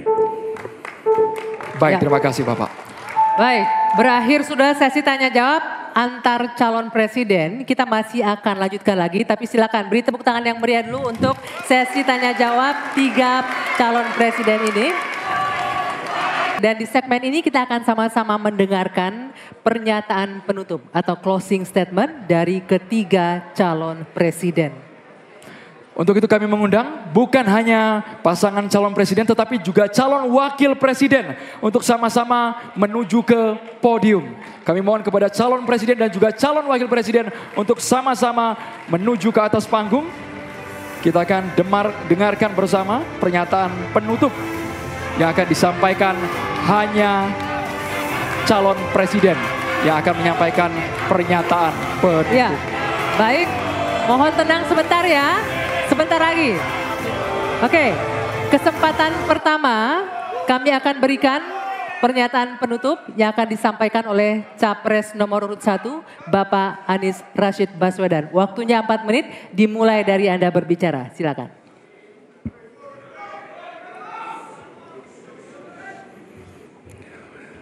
Assalamualaikum warahmatullahi wabarakatuh. Ibu, Bapak, saudara sebangsa yang saya cintai. Selama 1 tahun lebih kami berkeliling Indonesia, berjumpa dengan jutaan rakyat. Mereka datang bukan mengharap bayaran, mereka datang membawa harapan. Mereka menginginkan ada perubahan, kondisi hidup yang lebih baik, bisa lebih makmur. Orang tua yang di malam hari melihat anaknya tidur dalam kondisi miskin, dia melihat sambil membayangkan, akankah anak saya tetap miskin seperti ini kelak? Bisakah mereka hidup lebih baik? Kami berjuang untuk perubahan agar orang tua yang miskin itu bisa melihat anaknya tidur sambil berkata, syukur alhamdulillah walau saya miskin, walau saya kelas menengah, tapi negara hadir untuk membantu anak saya punya masa depan yang cerah. Perjalanan ini perjalanan spiritual bagi kami. Setiap jabat tangan, setiap pelukan membawa pesan yang mereka sampaikan sebagai titip. Kami ingin Indonesia yang lebih baik, kami ingin Indonesia yang lebih adil.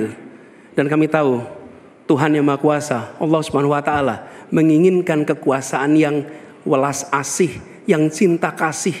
Karena itu kami yakin bahwa Tuhan yang Maha Kuasa, Allah Subhanahu wa taala, akan memberikan kekuasaan pada yang dikehendaki.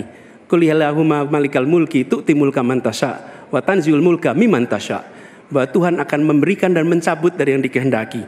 Karena itu kami dalam berjuang menyadari betul cinta kasih, welas asih, ketulusan, keteguhan menjadi bagian dari perjuangan ini. Kami menemukan orang-orang yang bertugas di lapangan bersama kami, TNI, polisi, ASN, kepada mereka kami sampaikan rasa terima kasih yang luar biasa. Dan kami akan perhatikan mereka untuk bisa hidup lebih baik setiap tahunnya nanti.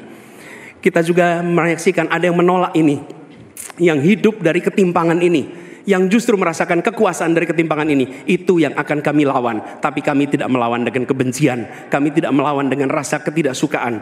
Kami akan membawa ini dengan spirit Surodiro Joyo Diningrat, lebur dening pangastuti, bahwa segala angkara murka akan kalah oleh kebaikan. Merah putih di atas semuanya. Penghormatan kepada kebinekaan, penghormatan kepada persatuan akan mengantarkan kita, yang kita ikhtiarkan bersama-sama, menjadi Indonesia yang cerdas, sejahtera, sehat. Kesetaraan kesempatan bagi semua, itulah yang kami akan bawa. Setara bagi siapa? Laki perempuan, kaya miskin, kota desa, mereka yang berpendidikan umum, madrasah, pesantren, agama apapun, suku apapun. Dan kami akan tegaskan, negara tidak berdagang dengan rakyat, negara tidak pelit dengan rakyat, negara tidak berpaling dari yang papa, negara yang penuh cinta kasih kepada semuanya, negara yang hadir dengan perasaan yang halus, yang rahman, yang rohim kepada semua, yang merangkul dengan perasaan cinta. Sebagai orang tua bagi anak-anaknya, sebagai abah bagi anak-anaknya semua, yang mencintai semua dengan sepenuh hati, memperhatikan yang paling bawah untuk meningkat kesejahteraannya. Agar apa? Yang di tengah terangkat. Bila yang di bawah terlupakan, yang di tengah pun akan terlupakan, terhimpit. Karena itu pesan yang kami bawa adalah pesan negara yang menyayangi, negara yang welas asih, dan negara yang membereskan soal ketimpangan. Negara yang membereskan soal ketidakadilan, membesarkan yang kecil tanpa mengecilkan yang besar, menguatkan yang lemah tanpa melemahkan yang kuat. Mari Katong lakukan perubahan. Terima kasih. Assalamualaikum warahmatullahi wabarakatuh. Selanjutnya kita ke calon presiden nomor urut 2, Bapak Prabowo Subianto, untuk menyampaikan pernyataan penutup. Waktu Bapak 4 menit dimulai saat Bapak berbicara. Bismillahirrahmanirrahim. Saudara-saudara sebangsa dan setanah air, kita baru saja beberapa bulan ini melaksanakan kampanye yang penuh dengan semangat, penuh dengan kontestasi, kadang-kadang penuh dengan kata-kata yang keras. Tetapi itikat kita baik. Saya kira 3 paslon semuanya ingin yang terbaik untuk rakyat Indonesia. Karena itu saya atas nama Prabowo Gibran dan atas nama Koalisi Indonesia Maju minta maaf kepada paslon 1 Pak Anies, Pak Muhaimin, dan paslon 3 Pak Ganjar dan Pak Mahfud, seandainya dalam kampanye ini ada kata-kata kami atau perbuatan kami yang kurang berkenan, kami mohon maaf yang sebesar-besarnya. Kami juga mohon maaf kepada KPU seandainya kami juga bertindak yang kurang pas. Keinginan kita adalah untuk berbuat yang terbaik dan kami selalu berjuang untuk yang terbaik.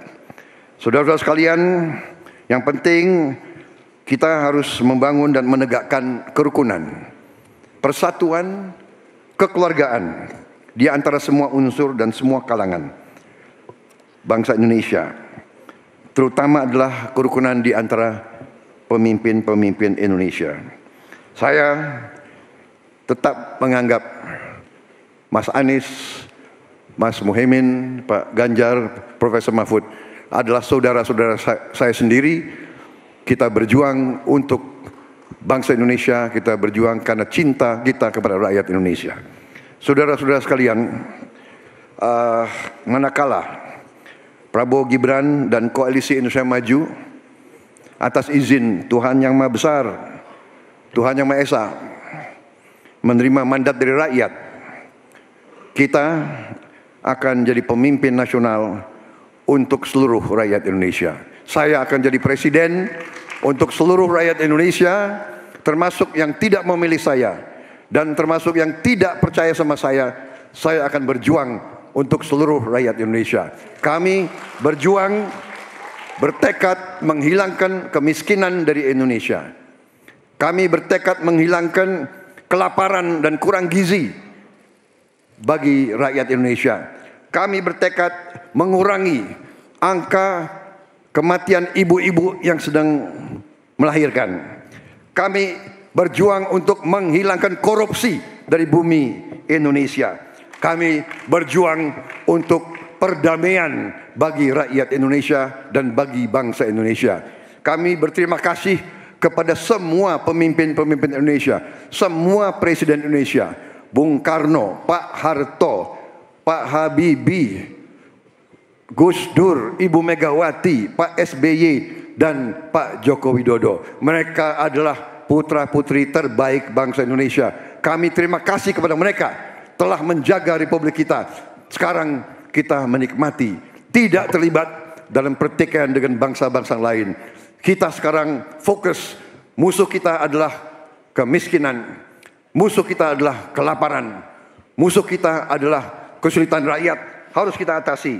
Kita membangun Indonesia kuat, adil, makmur, aman untuk semua, adil untuk semua, makmur untuk semua. Wassalamualaikum warahmatullahi wabarakatuh.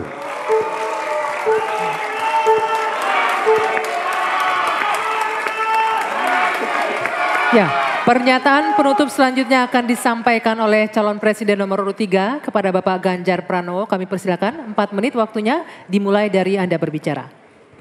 Bapak Ibu yang sangat saya hormati, saya dan Pak Mahfud punya 3 janji.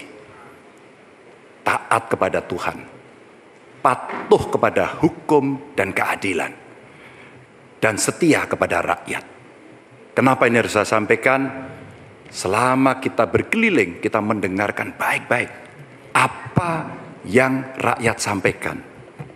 Mereka sampaikan, saya catat dalam 3 hal. Yang pertama, bangsa ini sering sekali dikecewakan oleh para pemimpinnya. Kita tidak mau lagi itu terjadi.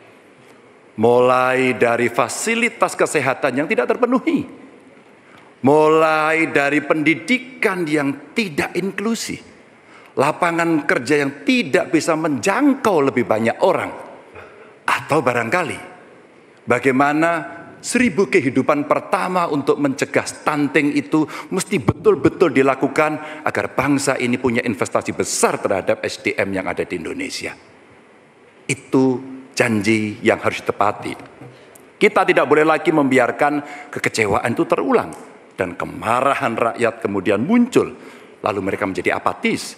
Dan kali ini beri suara Anda kepada calon yang konsisten, yang visioner, yang mampu mendengarkan rakyat, negarawan, reformis, dan tidak punya persoalan. Selanjutnya, kita harus menjaga proses politik demokrasi dengan baik. Kita mesti melawan politik dinasti itu yang didukung oleh mereka yang statementnya sangat terbuka, menguasai 1/3 kekayaan Indonesia. Sungguh-sungguh rakyat merasa terluka karena statement itu. Dan yang mengutamakan kepentingan keluarga menjadi di atas kepentingan segalanya. Hari ini kampus berbicara, masyarakat sipil berbicara, dan kita sedang diingatkan agar trek demokrasi bisa berjalan dengan baik. Dan jangan biarkan KKN subur kembali di Indonesia. Kita mesti tegas untuk menegakkan hukum. 5 tahun yang lalu dalam debat Capres 2019 saya tim kampanye Joko Widodo. Beliau menyampaikan dan kita diingatkan untuk tidak memilih calon yang punya potongan diktator dan otoriter. Dan yang punya rekam jejak pelanggar HAM. Yang punya rekam jejak untuk melakukan kekerasan. Yang punya rekam jejak masalah korupsi.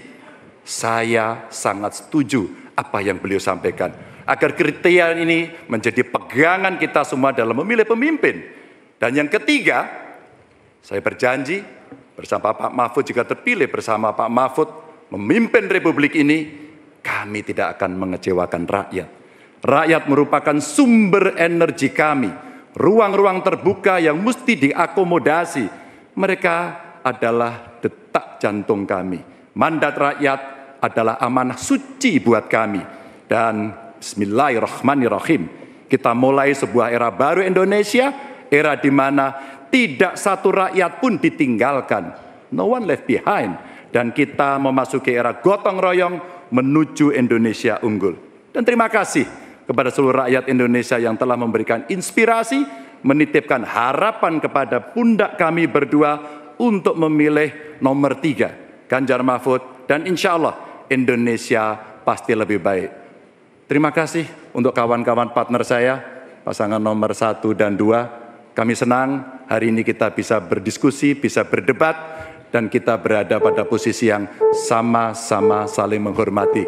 Terima kasih rakyat untuk Indonesia yang lebih baik. Wassalamualaikum warahmatullahi wabarakatuh.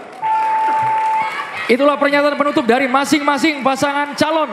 Kami mohon kepada ketiga pasangan calon presiden dan juga calon wakil presiden untuk tetap berada di atas panggung. Kami juga mengundang Ketua KPU, anggota KPU, Sekretaris Jenderal KPU untuk menuju ke panggung. Bersama-sama kita akan Tenang sebentar. menyanyikan. Belum selesai.